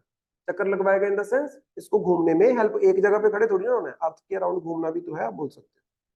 सो जो आपका ऑर्बिटल मॉड्यूल है, orbits the earth and consist of advanced avionics system. The जो सर्विस मॉड्यूल है, support the crew module while in orbit, providing necessary systems and mechanism. और तीसरा जो आपका क्रू मॉड्यूल है, provide human friendly environment in the space. तो 3 हिस्से होंगे, सीधी बात ये समझो। एक में तो ये ह्यूमन बैठे होंगे, एक इनको, जैसे फॉर एग्जांपल अगर मैं आपको ये बोल रहा हूँ कि जहां पे ह्यूमन बैठे होंगे वहां पे ऑक्सीजन भी अच्छी खासी होगी, एयर प्रेशर भी मेंटेन किया जाएगा, वो कौन करके देगा? जो सर्विस मॉड्यूल। देन उसके बाद एक और इसमें मॉड्यूल होगा जो चक्कर लगाएगा अर्थ के, और सारा डाटा जो है वो कलेक्ट कर पाएंगे जो आपके क्रू मॉड्यूल के अंदर बैठे हुए। तो ये 3 आपके पास इससे देखने को मिलेंगे। इसके ऊपर क्वेश्चन पूछ लेते हैं कि कौन कौन से इसमें होते हैं। देन मिशन स्टेजेस की अगर हम बात करते हैं कि ये मिशन कौन कौन सी स्टेजेस में सक्सेसफुल होगा। So mission involves stages such as integrated air drop test to test parachute declaration system and pad abort test to check the spacecraft launch abort system and crew abort test mission to simulate abort conditions and manned flight where human astronaut will be launched and safely brought back to the earth। 4 stages हैं majorly, अगर आप ध्यान से देखा जाए। पहली stage है आपके पास जहां पे पैराशूट्स वगैरह को प्रॉपरली आप बोल सकते हो टेस्ट अप किया जाएगा। दूसरा आपके पास है पैड अबॉर्ट टेस्ट, जिसमें क्या स्पेसक्राफ्ट के लॉन्च होने की कैपेसिटी को टेस्ट किया जाएगा। तीसरा है क्रू अबॉर्ट टेस्ट, जिसमें क्या बोल सकते हो प्रॉपर कंडीशंस मेंटेन कर पाता है वो वाला जो आपका क्रू, ऊपर मैंने आपको बताया था दैट क्रू मॉड्यूल, वो अपनी कंडीशंस को मेंटेन कर पाता है कि नहीं, वो तीसरा टेस्ट वो होगा। चौथा, वापस इनको लेके आ सकते हो कि नहीं लेके आ सकते हो, वो होगा। 4 स्टेजेस होंगी। एक तो आपके पास लॉन्च करने वाली, देन उसके बाद आप बोल सकते हो वहां पे स्टे करने वाली, कंडीशंस मेंटेन करने वाली, और चौथी होगी आपके पास वापस आने। 4 रहने वाली है, ठीक है। देन उसके बाद एक और शब्द बड़ा न्यूज में चल रहा था, इसके ऊपर सीधा क्वेश्चन पूछ सकते हैं, दैट इज वायोमित्रा। वायोमित्रा क्या है? सो वायोमित्रा, a humanoid robot, will be on board the second uncrewed Gaganyaan mission to perform microgravity experiments and monitor module parameters. It stimulates human functions and can detect environmental changes within the cabin. अब इतना बड़ा risk नहीं ना ले सकते कि अपने 4 जवानों को आप ऊपर भेज दो और वो बेचारे मारे जाए। तो गगनयान से पहले जो आप ये मैं ऊपर आपको टेस्टिंग बोल रहा हूँ कि वहां पे क्रू मॉड्यूल का भी टेस्ट होगा, उसमें ना जो पहले टेस्टिंग होगी उसके अंदर इंसान नहीं जाएगा, उसके अंदर एक रोबोट जाएगा। वो रोबोट वहां पे कंडीशंस को देखेगा कि वो रोबोट ये पता करेगा कि ह्यूमन यहाँ पे सरवाइव हो सकता है कि नहीं हो सकता है, सारी कंडीशंस आपको बताएगा। अगर उसने यस बोल दिया तो उसके बाद फिर ये लॉन्च किया जाएगा फाइनल वाला जो आपके पास रहेगा। ठीक है। देन मैन्ड फ्लाइट की अगर हम बात करते हैं, so final phase of the mission involves launching human astronauts into space and safely returning them to the earth through the soft landing in the Arabian sea off the coast of Gujarat. This phase is a culmination of the mission following the rigorous testing and preparation stages. तो last हमारे पास ये आएगा जिसके अंदर क्या होगा, जो एक्चुअल हमारे ह्यूमन है उनको लॉन्च किया जाएगा, उनको वापस रिटर्न किया जाएगा। रिटर्निंग में वो कहाँ पे आएंगे, अरेबियन सी में, गुजरात की कोस्ट के पास। और लॉन्च कहाँ से होंगे ऑटोमेटिकली, सारा भाई स्पेस स्टेशन से, जो आपको मिलेगा कहाँ पे, आंध्र प्रदेश के अंदर। तो उस साइड से लॉन्च होना है, इस तरफ आके आप बोल सकते हो रिटर्न करेंगे। अरेबियन सी में रिटर्न करेंगे ना, ये समुद्र में आके रिटर्न करते हैं क्योंकि वहां पे लैंडिंग इजी हो जाती है। अगर आप अर्थ के ऊपर ले तो वो क्रैश हो सकते हैं ना, समुद्र में गिर भी जाएंगे कहीं भी, मान लो क्रू पूरा आपका सिस्टम मॉड्यूल नीचे भी चला जाता है, किसी को कोई चोट नहीं लगेगी, आप बोल सकते हो वो नीचे धंस सकता है। अगर अर्थ के ऊपर मान लो वो क्रू मॉड्यूल जो है वो सॉफ्ट लैंडिंग नहीं कर पाता है, एकदम से क्रैश होता है, सारे मारे जाएंगे, लैंड होते होते मारे जाएंगे, आप बोल सकते हो। अगर समुद्र में उसको लैंड करवाते हैं तो वो मरेंगे नहीं, वो ज्यादा से ज्यादा क्या है, नीचे चले जाएंगे, निकाल लाएंगे उनको वापस। सो दैट काइंड ऑफ, ठीक है। देन उसके बाद हमारे पास आ जाता है भारतीय साक्ष्य अधिनियम। जैसे हमें पता है कि आईपीसी को रिप्लेस किया गया, सीआरपीसी को रिप्लेस किया गया, और वैसे ही इंडियन एविडेंस एक्ट जो है इसको भी रिप्लेस किया गया। आपने न्यूज में सुना होगा कि जो भारतीय न्याय संहिता है ये आईपीसी को रिप्लेस करेगी, भारतीय नागरिक सुरक्षा संहिता सीआरपीसी को रिप्लेस करेगी, और भारतीय साक्ष्य अधिनियम ये इंडियन एविडेंस एक्ट को रिप्लेस करेगा। 1 जुलाई 2024 से ये नए वाले जो हमारे हैं ये सारे आपके इंप्लीमेंट हो जाएंगे। इसमें खास तौर पे बात कर रहे हैं एक्चुअली किसकी, इन तीनों की बात हो रही है। नीचे वाले टेबल को देखो ध्यान से, सब कुछ आपको इंफॉर्मेशन दी गई है। भारतीय न्याय संहिता जो बिल है, और भारतीय नागरिक सुरक्षा संहिता जो बिल है, और भारतीय साक्ष्य बिल जो, ये तीनों के तीनों कब आए आपके पार्लियामेंट के अंदर, 2023 में। अब किसको रिप्लेस करना है, भारतीय न्याय संहिता इंडियन पीनल कोड 1860 का जो कानून आपके पास है इसको रिप्लेस करेगा, जो अंग्रेजों ने बनाया था। देन उसके बाद क्रिमिनल प्रोसीजर कोड जो कि 1898 का है इसको रिप्लेस किया जाएगा, और इंडियन एविडेंस एक्ट जो 1872 का है इसको रिप्लेस किया। मतलब तीनों को अगर आप ध्यान से देखो, तीनों को तीनों ब्रिटिशर्स के टाइम के आपके लॉ है, इन तीनों को रिप्लेस करके अभी इंडियंस अपने लॉज जो है उनको लेके आएंगे। फोकस इसमें क्या रहने वाला है आपका, नंबर 1 में है reflect Indian ethos and justice oriented.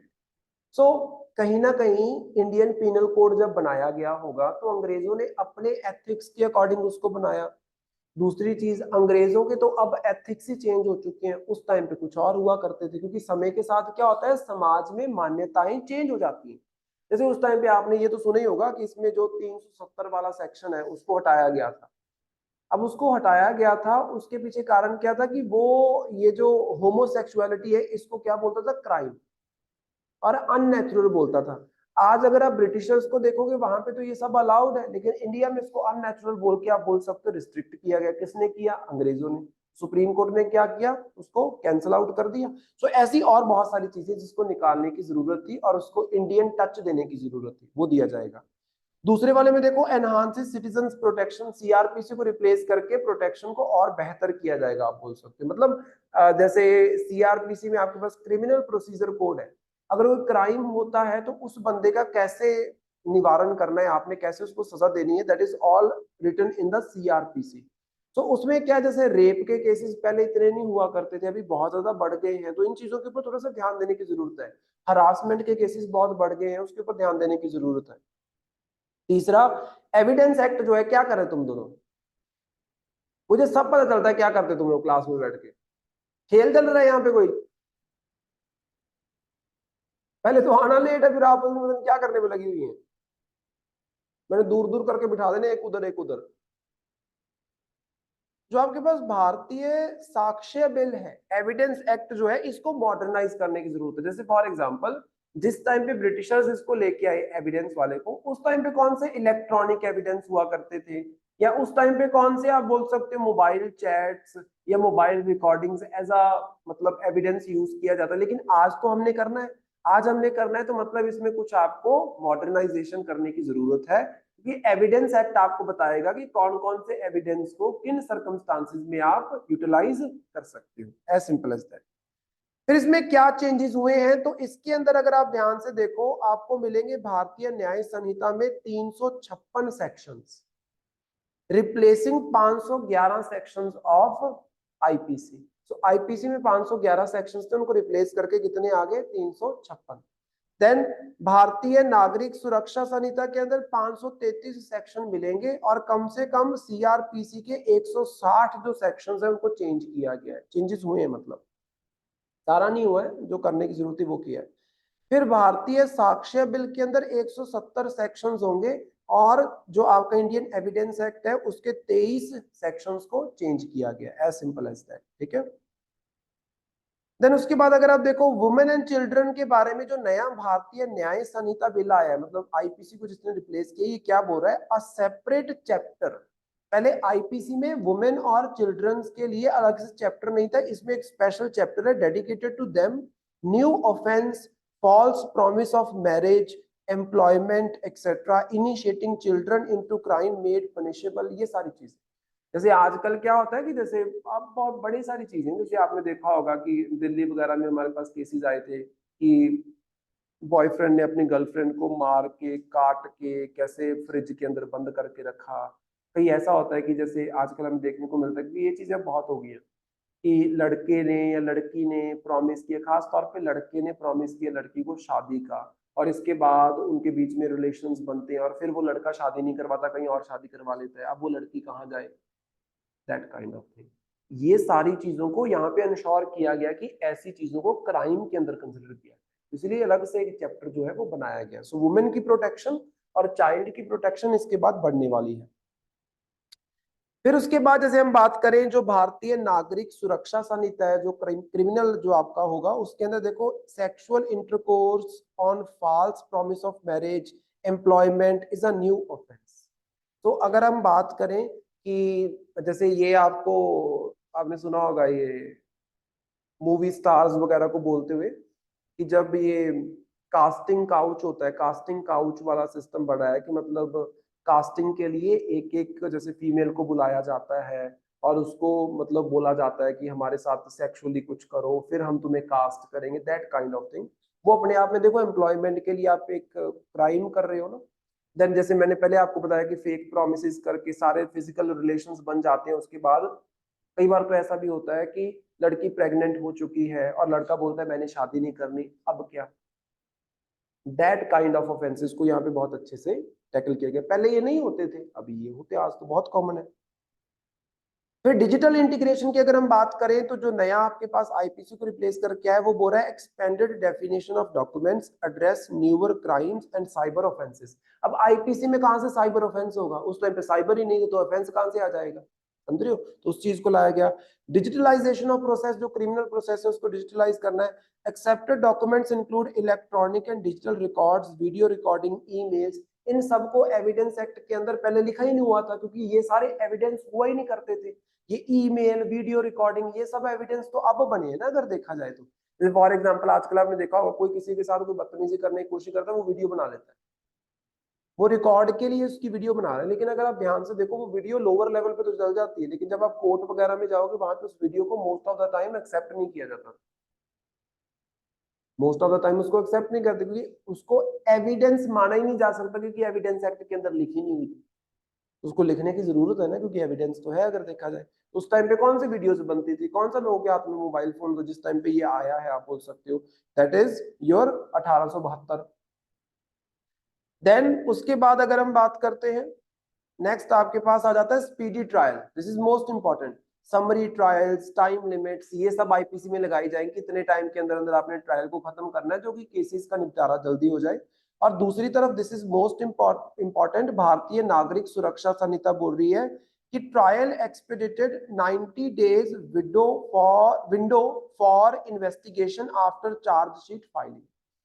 तो यहाँ पे देखो उन्होंने बोला है कि जब चार्जशीट फाइल होगी, चार्जशीट फाइल होने का मतलब होता है कि कोर्ट में जाके आपने केस सबमिट कर दिया। जैसे कोई क्राइम हुआ तो आप पुलिस के पास जाओगे, पुलिस क्या करेगी, अपने लेवल पे इन्वेस्टिगेशन करेगी, सारी इन्वेस्टिगेशन करेगी, मौके वारदात देखेगी, सब कुछ देखेगी, उसके बाद एक रिपोर्ट बनाएगी। वो रिपोर्ट को जाके वो सबमिट करेगी कहाँ पे, कोर्ट में। वो जो रिपोर्ट बनती है ना, जिसमें सब लिखा होता है A to Z जो पुलिस को मिला, दैट इज चार्जशीट। तो पुलिस जाके कोर्ट में चार्जशीट फाइल करेगी और कोर्ट में वो जो आपका ट्रायल है वो स्टार्ट हो जाएगा। सो 90 दिन के अंदर अंदर आपका जो ट्रायल है वो चलना चाहिए। 90 दिन की विंडो यहाँ पे दी जाएगी, मतलब चार्जशीट फाइल करो और केस को स्टार्ट करो। कई ऐसे केसेस होते हैं 2-2 साल तक पुलिस चार्जशीट नहीं फाइल करती, तो कोर्ट के अंदर केस नहीं चल सकता। Next, witness protection scheme to be made by states bail after serving 1/3 of the maximum sentence for the first time offenders। मतलब अगर किसी बंदे ने पहली बार कोई क्राइम किया है और वो बहुत ही शांतमय तरीके से मतलब अपनी 33% सजा जो है वो भोग चुका है, तो हो सकता है कि उसके गुड बिहेवियर की वजह से उसको छोड़ दिया जाए, पूरी सेंटेंस उसको ना करनी पड़े, ऐसा हो सकता है। ये फर्स्ट टाइम ऑफेंडर अगर देखा जाए, पहली बार उसने किया है कत्ल, सो वो अगर बहुत ही वेल बिहेव है जेल के अंदर, तो ऑटोमेटिकली वो तीसरा हिस्सा भी भोगेगा, तो उसको छोड़ दिया जाएगा, क्योंकि वो अब चेंज। जेल एक्चुअली क्या होता है, एक ऐसा सेल होता है आप बोल सकते हो जहाँ पे क्रिमिनल्स को रिफॉर्म करने की कोशिश की जाती है, क्रिमिनल्स के बिहेवियर्स को कंट्रोल करने की और क्रिमिनल्स के बिहेवियर को बेहतर करने की कोशिश की जाती है। क्योंकि क्रिमिनल बंदा तब बनता है जब उसके बिहेवियर में कुछ डिफेक्ट्स होते हैं। जैसे फॉर एग्जाम्पल, अगर किसी बच्चे को शुरू से इस तरीके से पाला गया है कि उस बच्चे के अंदर एंगर इश्यूज आ गए हैं, तो वो बच्चा बहुत ज्यादा चांसेस है कि एक क्रिमिनल बन सकता है। जैसे आपने देखा होगा कि एक लड़की ने लड़के को मना कर दिया और लड़के ने क्या किया, तेजाब फेंक दिया लड़की के ऊपर। हमारे देश में हर दिन तेजाब के केसेस होते हैं ना। अब वो लड़के ने तेजाब क्यों फेंका है, क्योंकि इधर गड़बड़ है। क्या गड़बड़ है, उसकी ईगो हर्ट हुई है, और ये ईगो उसकी बनेगी कैसे, जैसे उसको पाला पोसा गया है। तभी बोलते हैं ना, जिस भी लड़के की बहन होगी उस बंदे की लड़कियों के प्रति जो नजर है वो अलग होती है, और जिसकी नहीं होती है बहन उसकी नजर अलग होती है। नहीं होना मतलब उसने वो इन्वायरमेंट देखा ही नहीं कि एक लड़की को आप कैसे ट्रीट करते हो। वो सिर्फ वो जान सकता है जिसके घर में बहन है, क्योंकि घर वाले उसको सिखाते हैं कि नहीं नहीं लड़कियों से ऐसी बात नहीं करते। जैसे हमारे घर में बोलते हैं कि लड़कियों को पाँव नहीं लगाते, और जैसे होता है छोटे हुए बहन के मारी ऐसे, ना ना ना, वो मारे चलेगा, तुमने नहीं मारना। That kind of thing. जैसे लड़कियां, बोला जाता है कि लड़कियां पैरी हाथ नहीं लगाती हैं ना, नहीं छूती हैं, तो दैट काइंड ऑफ थिंग ये क्या करता है, आपके अंदर एथिक्स डालता है एक्चुअली, जिससे आपका ये जो दिमाग होता है ना वो टिकाने पे रहता है। आप मिस ट्रीट नहीं करते हो किसी लड़की को। वो गड़बड़ होती है यहाँ पे, वो सुधारने की उधर कोशिश की जाती है, लेकिन गड़बड़ ये है कि हमारे यहाँ पे जेलें सजा देने के लिए ज्यादा यूज की जाती है, सुधारने के लिए कम यूज करते हैं। एक्चुअली जेल का काम होता है सुधारना बंदे को, ना कि उसको सजा देना, उसमें सुधार करना। क्योंकि कोई भी इंसान ऐसा नहीं है कि वो मतलब एंड हो चुका है अब उसमें सुधार नहीं हो सकता, ऐसा कभी नहीं होता है, आप बोल सकते हैं। सो उसमें थोड़ी सी गड़बड़ रहती है।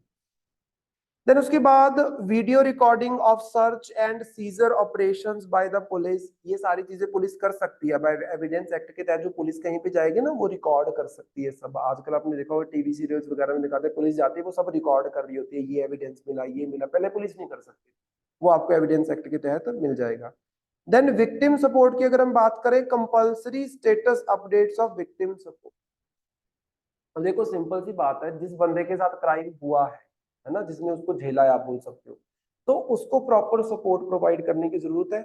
अपडेट्स कोर्ट में आपको देनी पड़ेंगी कि आप किस तरीके से उस विक्टिम को सपोर्ट करें। अगर मान लो कोई रेप विक्टिम है, तो उस बंदे का आपको रिहेबिलिटेशन करना पड़ेगा ना। जिस पर्सन का रेप हो गया, आप ध्यान से सोचो, उसकी मेंटेलिटी को बहुत बड़ा हार्म पहुंचता है। वो डरना स्टार्ट हो जाएगा, वो समाज में बाहर निकलना बंद कर देगा। अगर कॉलेज जाती थी वो लड़की, तो वो कॉलेज नहीं जा पाएगी। दैट काइंड ऑफ थिंग हो जाता है ना, उसकी पूरी जिंदगी बर्बाद हो जाती है। रेपिस्ट जो है उसको आप 10 साल की सजा दे दोगे, 14 साल की सजा दे दोगे, 20 साल की सजा दे दोगे, वो सजा भोग के वापस आ जाएगा। जो लाइफ टाइम के लिए सजा भोगेगा दैट इज द विक्टिम। अब उसको आपको मदद प्रोवाइड करने की जरूरत है, आपको काउंसलिंग प्रोवाइड करने की जरूरत है, दैट काइंड ऑफ उसके ऊपर एफर्ट किया जा रहा है। Then protection, timely information, automatically आपने प्रोटेक्शन प्रोवाइड करनी है। जो आपके पास होते हैं गवाही देने वाले होते हैं उनको प्रोटेक्शन प्रोवाइड करनी है क्रिमिनल एक्ट्स के अंदर। और लास्ट वाले में बोला जा रहा है आपके पास कि वीडियो रिकॉर्डिंग, सर्च, सीजर वाले ऑपरेशंस हो जाएंगे। देन उसके बाद टेररिज्म एंड ऑर्गेनाइज्ड क्राइम की अगर हम बात करें तो आईपीसी में टेररिज्म की इतना जिक्र नहीं था। New definition of terrorism for first time, पहली बार एक नई डेफिनेशन आई जिसमें armed rebellion, separatist activities, organised crimes etcetera, mob lynching made an offence explicitly. Armed rebellion के बेसिस के ऊपर हमारे देश में नेशनल इमरजेंसी भी लग जाती है, अगर आपको पता हो तो। नेशनल इमरजेंसी 3 कारणों की वजह से लगती है। एक तो होता है कि देश वॉर में इन्वॉल्व है, एक बॉर्डर्स पे गड़बड़ है, तीसरा देश के अंदर लोगों ने हथियारों के साथ सरकार का विरोध स्टार्ट कर दिया, जैसे नक्सलवाद और ये सब हो गया। सेपरेटिस्ट मूवमेंट जैसे खालिस्तान हो गया। अब खालिस्तान का जो ये ऑर्गेनाइजेशन है, ये टेररिस्ट ऑर्गेनाइजेशन तो डिक्लेयर किया गया हमारे द्वारा। ये सारी चीजों को सीधे तौर पे मेंशन किया गया, आईपीसी में ये सीधे तौर पे मेंशन नहीं, अभी सीधे तौर पे मेंशन है, राइट। उसके बाद हमारे पास आ जाता है harsher provisions against the gangs. जो ये गैंग्स आपको वसूली करने वाली, रेप करने वाली, ये सारी गैंग्स आपको देखने को मिलती हैं। क्रिमिनल एक्टिविटीज लोगों के गैंग्स बन चुकी है। जैसे आपने जैसे ये डाल के घूम रही है हमारी लड़की गले में, ये थोड़ा ध्यान से जाया करो, अदरवाइज क्या कहते हैं आते हैं खींचते हैं और जाते हैं। ये होता है कि नहीं होता? कितना सारा गांव में हमारे वहां पे एक थी लेडी, वो कानों में उसने डाले हुए थे, इयरिंग्स डाले हुए थे सोने के, तो उससे रास्ता पूछ रहे थे और ट्रस्ट मी, उसको बोलते कि मतलब माता आपके माथे पे ना वो मक्खी बैठी हुई है, उड़ा दे। वो ऐसे उड़ाते उड़ाते ये उड़ा के ले गए वो, और पूरे गांव में उसका मजाक बना कि उसकी मक्खियां उड़ा दी सारी उन्होंने, क्योंकि वो ये उड़ा, मतलब उसको मतलब पता ना वो डूंगा मक्खी नहीं होती कि वो बैठी हुई वो ऐसे उड़ाते उड़ाते ये खींच के ले गए। सो दैट काइंड ऑफ थिंग, ये गैंग्स होती है बनी हुई प्रॉपरली। अगर आपने देखा हो जो मतलब ऑर्गेनाइज्ड क्राइम करती है, सोचा समझा क्राइम करती है कि यहाँ पे आज ये करना है, इधर लूट बचानी है, इधर वो करना है, वो वाली सारी चीजें। Then define and address the organised crime. जो ऑर्गेनाइज्ड क्राइम है उसको प्रॉपर्ली डिफाइन किया जाए एविडेंस एक्ट के अंदर। देन उसके बाद एफआईआर की बात की जा रही है। सो जीरो एफआईआर, ईएफआईआर इंट्रोड्यूस किया गया है। अच्छा, जीरो एफआईआर क्या है इसके बारे में लिखो, क्योंकि ये नीचे आपको मिलेगा नहीं, is important. What is zero FIR? ये नया शब्द आपको देखने को मिला है।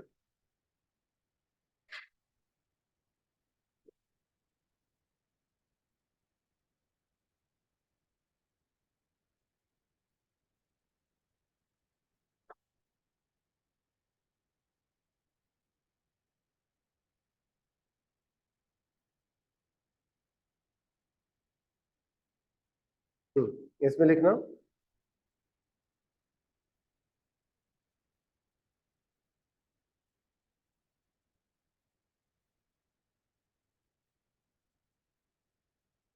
During the recent incidents of violence, during the recent incidents of violence in Manipur,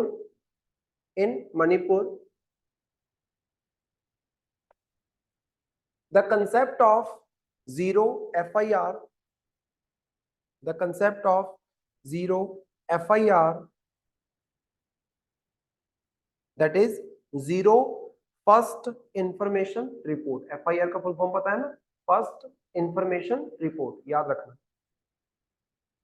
zero FIR और zero first information report has come to the forefront, has come to the fore, FORE, forefront, comma, भारतीय न्याय संहिता, भारतीय न्याय संहिता also mentions about zero FIR, भारतीय न्याय संहिता also mentions about zero FIR।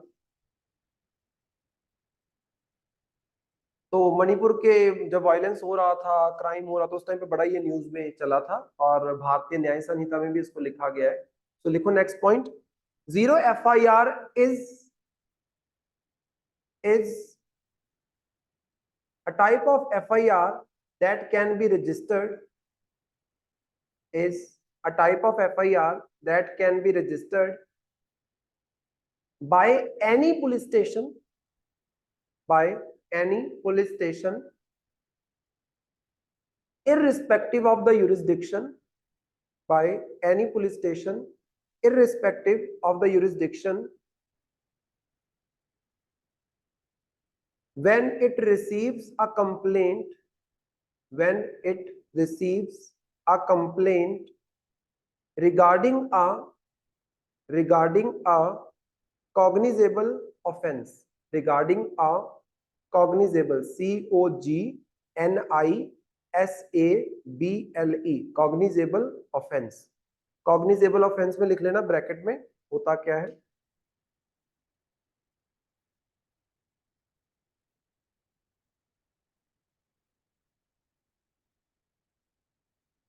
Section 154 clause 1, section 154 clause 1 of CRPC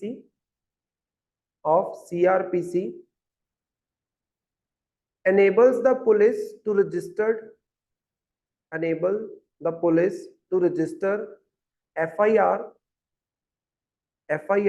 for cognizable offense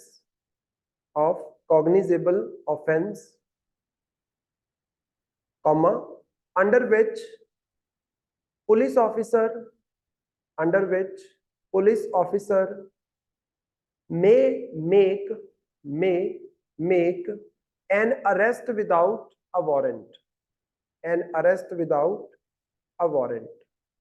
तो cognizable आप समझ रहे हो कि बहुत ही हीनियस क्राइम, जैसे रेप वगैरह कोई क्राइम ऐसा होता है तो फिर वहां पे वारंट की वेट थोड़ी ना करोगे, वहां पे बिना वारंट के आप अरेस्ट करोगे, ठीक है। उसको बोल देते हैं कॉग्निजेबल ऑफेंस के लिए सीधा सीधा आप अरेस्ट कर सकते हो। तो ये सीआरपीसी का मैंने आपको सेक्शन लिखवाया है। अभी सुरक्षा संहिता इंप्लीमेंट होगी तो फिर उसके बाद इसको हम अपडेट कर सकते हैं। सो नेक्स्ट पॉइंट लिखना है इसमें, after receiving zero FIR,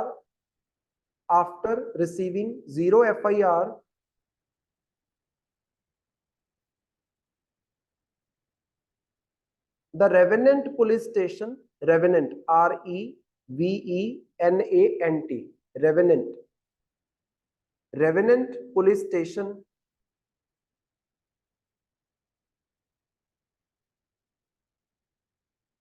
revenant bracket में लिख लेना, police station under which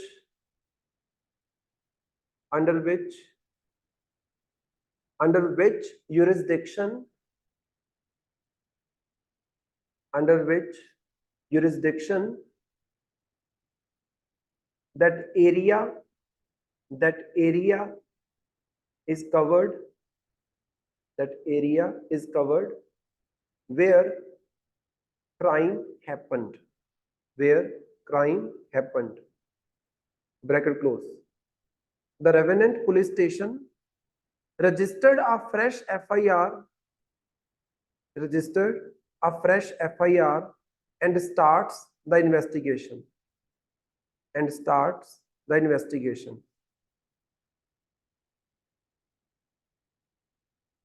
simple मुद्दा, एक पॉइंट इसमें और लिख लो,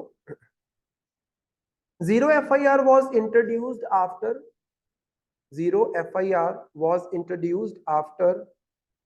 the recommendation of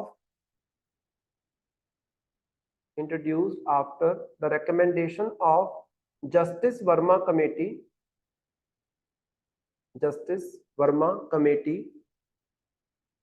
which was set up after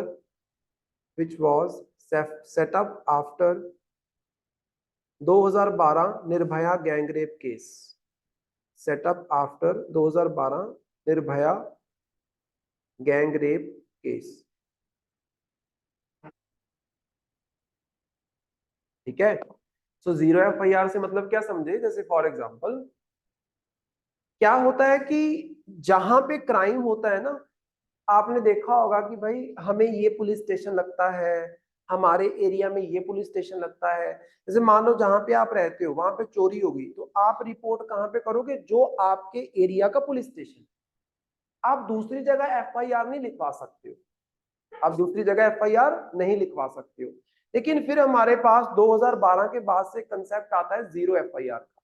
zero FIR मतलब, मान लो कि मेरे साथ क्राइम हुआ, मेरे क्लोज, मेरे वाला जो मेरा जो खुद का पुलिस स्टेशन है वो क्लोज नहीं पड़ता, लेकिन मेरे पास दूसरा पुलिस स्टेशन क्लोज पड़ता है। मान लो कि मैं इस सेक्टर में बैठा हूं, मेरे वाला पुलिस स्टेशन इस तरफ है, लेकिन दूसरे सेक्टर का पुलिस स्टेशन बिल्कुल क्लोज पड़ता है। जैसे जहां पे मैं रहता हूँ वहां पे 66 वाला पुलिस स्टेशन बहुत दूर है, और मुझे 65 वाला पुलिस स्टेशन बिल्कुल क्लोज है। तो मुझे जो क्लोज पड़ता है, मैं वहां पे जाके, मतलब मेरे एरिया से बाहर का जो पुलिस स्टेशन है वहां पे जाके मैं एफआईआर दर्ज करवा सकता हूँ। वो एफआईआर ऑटोमेटिकली जिस पुलिस स्टेशन में दर्ज हुई है वो रेलेवेंट पुलिस स्टेशन को कॉल कर देंगे कि भाई इस तरीके से है, वो वहां पे अपने आप एफआईआर दर्ज कर लेंगे और वहां पे जो अपना क्राइम है उसको इन्वेस्टिगेट करना स्टार्ट कर देंगे। सिंपल मुद्दा ये है कि ये वो एफआईआर है जो अपने पुलिस स्टेशन के अलावा आप किसी दूसरे पुलिस स्टेशन में भी लिखवा सकते हैं। ठीक है, क्योंकि पहले ये होता कि दूसरे पुलिस स्टेशन में आप जा नहीं सकते थे, तो एक रिस्ट्रेन हो जाता था कि आपको इसी एरिया में जाके वो लिखवाना पड़ेगा। ठीक है, that kind of thing. Then उसके बाद जीरो एफआईआर, ईएफआईआर, ये दोनों चीजें यहाँ पे इंट्रोड्यूस की गई हैं। Mandatory digitalization of FIR chargesheet, mandatory use of forensic service for offence punishable with 7 or more years.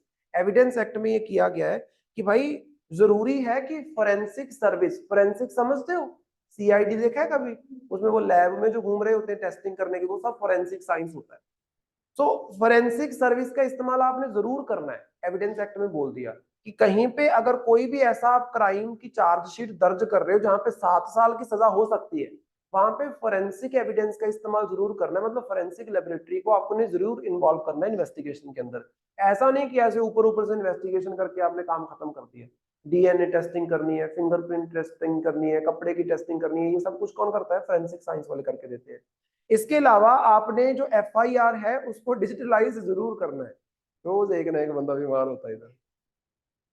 Then उसके बाद सेडिशन लॉ की अगर हम बात करें, जो कि मेंशन किया गया, सेडिशन लॉ आपके पास ना आता है आईपीसी के सेक्शन 124 ए के अंदर। इसको रिपील कर दिया। सेडिशन का मतलब क्या होता है? नमक हरामी। नमक हरामी का मतलब क्या होता है कि जब आप सरकार के खिलाफ कुछ बोलते हो उसको सरकार सेडिशन बोलती है। अब सरकार के खिलाफ ना बोलने वाला सिस्टम तो अंग्रेजों के टाइम पे था, तो वो तो ये सेडिशन एक्ट का इस्तेमाल करते हुए धड़ाधड़ लोगों को अंदर डालते थे।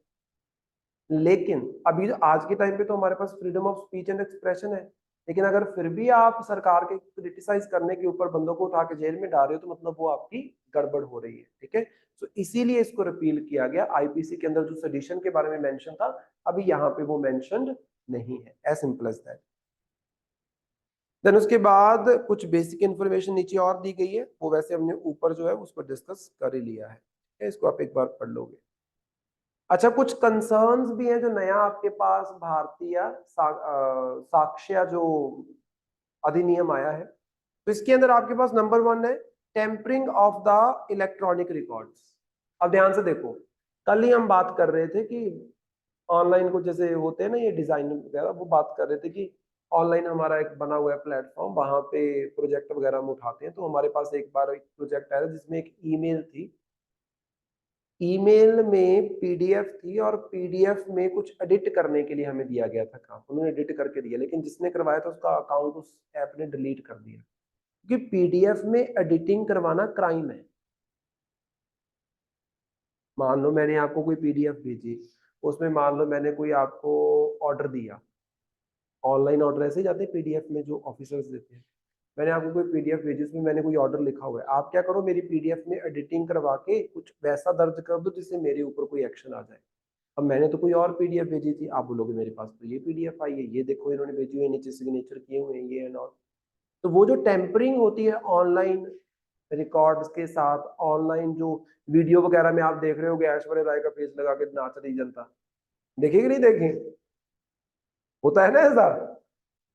वो सब क्या है? वो फोटोशॉप जो करते हैं, ये क्या थी वो, मंदाना मंदाना करके एक एक्ट्रेस है, उसको रिसेंटली उसकी एक फोटो वायरल हुई थी, और वो एक्चुअल में उसकी फोटो ने, ये सब क्या है, ये टेम्परिंग तो है आप जो कर रहे हो, तो ये चीजें अगर हो जाती तो ये भी गड़बड़ है हमारे। Ambiguity in the admissibility of the e-records include electronic record but lacks clarity and admissibility criteria. Criteria properly इसमें मेंशन नहीं किया गया कि क्या क्या क्राइटेरिया आपको फुलफिल करना पड़ेगा अगर आप ऑनलाइन कोई एविडेंस सबमिट कर रहे हो तो। Then does little to reduce the discrimination faced by accused within or outside the police custody. तो ये जो डिस्क्रिमिनेशन होता है accused के साथ, मतलब accused मतलब जिसके ऊपर इल्जाम लगा है, उसके साथ कई बार डिस्क्रिमिनेशन होता है, मतलब बंदे के ऊपर इल्जाम लगा और अभी तक प्रूव नहीं हुआ है, पुलिस वाले पहले उसको क्रिमिनल बना देते हैं। कई बार ऐसा होता है ना, किसी के ऊपर हरासमेंट का इल्जाम लगा, लेकिन बाद में पता चला कि वो हरासमेंट का इल्जाम तो कोई बदला लेने के लिए लगाया गया था, लेकिन उस बंदे के साथ कितना गंदा ट्रीटमेंट पुलिस वाले करते हैं, उसके ऊपर कोई ये बात नहीं कर रहा, उसके ऊपर बात करनी चाहिए। Then potential for coercion and obtaining information concerns regarding circumstances under which information is obtained from individuals in the police custody with implications for the voluntariness and reliability of such evidence. तो police custody में अगर कोई भी individual से कोई भी evidence आप लेते हो, कोई भी इंफॉर्मेशन आप लेते हो, उसका क्या सिस्टम होना चाहिए, उसकी एडमिसिबिलिटी होनी चाहिए नहीं। जैसे पुलिस वाले कई बार क्या करते हैं, बंदे को पीट के उससे कुछ बुलवाते हैं, दैट काइंड ऑफ थिंग, उसके ऊपर बात नहीं कर रहा। Over reliance on the expert opinion, बहुत ज्यादा एक्सपर्ट ओपिनियन के ऊपर ओवर रिलायंट हम हो रहे हैं। तो इसमें देखो, the requirement of expert opinion to validate electronic evidence में lead to the increase workload for the forensic laboratories and potential delays in the legal proceeding. जैसे ऊपर मैंने बोल दिया कि अगर कोई भी आपके पास 7 साल की सजा वाला केस आता है, उसमें आपको फोरेंसिक लेबोरेटरी को ऐड करना ही पड़ेगा, मतलब उनकी सलाह लेनी पड़ेगी कि आपका क्या मानना है इसके ऊपर। उससे क्या होगा, वर्कलोड बढ़ जाएगा, और हमारे पास इतना मतलब इंस्टीट्यूशंस तो है नहीं है, वर्कलोड बढ़ जाएगा तो मतलब डिलेज और ज्यादा हो जाएंगे। पहले केस 3-4 साल में सॉल्व होता है, 5 साल में सॉल्व होता है, वो फोरेंसिक लेबोरेटरी के भी एविडेंस आपने लेना है तो उसको 2-4 साल और जुड़ जाएंगे उसमें, आप बोल सकते हो, ठीक है। सो ये कुछ गड़बड़ हो सकती है। नीचे आपको कुछ स्टेप्स दिए गए हैं फॉर एनहांसिंग बीएसए इफेक्टिवनेस की, क्या क्या किया जा सकता है। तो नंबर 1, जैसे स्टैंडिंग कमेटी की रिकमेंडेशंस आई है कि mandate secure handling of the electronic evidence and ensure proper chain of custody. ठीक है, मतलब जो ये ऑनलाइन आपका एविडेंस वगैरह होता है, इसका पूरा, जैसे फॉर एग्जांपल आप ऑनलाइन अगर आप एविडेंस भेज रहे हो तो उसमें हैकिंग वगैरह ये सब आपको देखने को मिलता है, तो वो गड़बड़ हो सकती है, उसकी सिक्योरिटी मेंटेन करने की जरूरत है। Guidelines by the Karnataka High Court introduced safeguard during the search and seizure, including forensic examiner presence and Faraday bag usage. मतलब ये जो सारी चीजें आप एविडेंस कलेक्ट करने के लिए यूज करते हो, जो बंदे वहां पे एविडेंस कलेक्ट करने के लिए जा रहे हैं, कहीं वो कोई फॉर्ज तो नहीं कर रहे वहां पे कोई एविडेंस, मतलब गड़बड़ प्लेस तो नहीं किया जा रहा वहां पे कोई एविडेंस, जो मटेरियल एविडेंस कलेक्ट करने के लिए यूज किया जा रहा है उसके अंदर तो कोई गड़बड़ नहीं है। जैसे फॉर एग्जांपल मान लो कि मैंने किसी को फंसाना है, कहीं पे कोई क्राइम हुआ, मैं उस बंदे का कोई हेयर या कुछ ऐसा उसका कलेक्ट कर लूं, और मैं अभी एविडेंस कलेक्ट करने के लिए जा रहा हूँ, वो जो मेरे पास फोरेंसिक बैग होगा जिसमें एविडेंस कलेक्ट किया जाएगा उसके अंदर डाल दूं, अब वहां पे उसका हेयर मिल गया, उसका डीएनए पता चल जाएगा, मतलब वो बंदा फंस गया, हालांकि वो बंदा उस जगह पे था ही। इन चीजों को थोड़ा सा इंश्योर करने की जरूरत है। फिर उसके बाद लॉ कमीशन की रिकमेंडेशंस दी गई हैं, जैसे address coercion related evidence, revise custody related provisions for fairness. Just ऊपर ऊपर से बताया गया कि क्या क्या चीजें कर सकते हो। एक आपके पास ये आती है मलीमत कमेटी, मलीमत कमेटी के बारे में हम नेक्स्ट लेक्चर में डिस्कस करेंगे, मुझे याद करवाना। मलीमत कमेटी के बारे में हम कुछ इंपॉर्टेंट पॉइंट्स को लिखेंगे कि मलीमत कमेटी है क्या, कि इंपॉर्टेंट कमेटी। फिर उसके बाद नेक्स्ट क्लास में हम जो हमारे बचे हुए टॉपिक्स हैं उसको कवर करते हैं, ठीक है।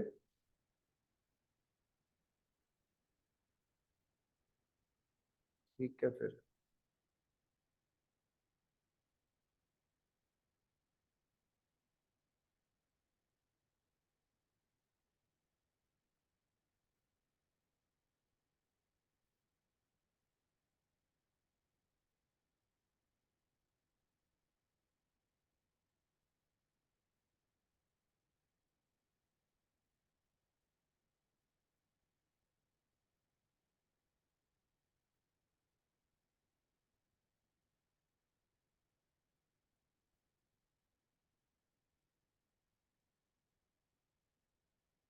ठीक है, फिर बाकी करते हैं हम कल की क्लास में, मंडे।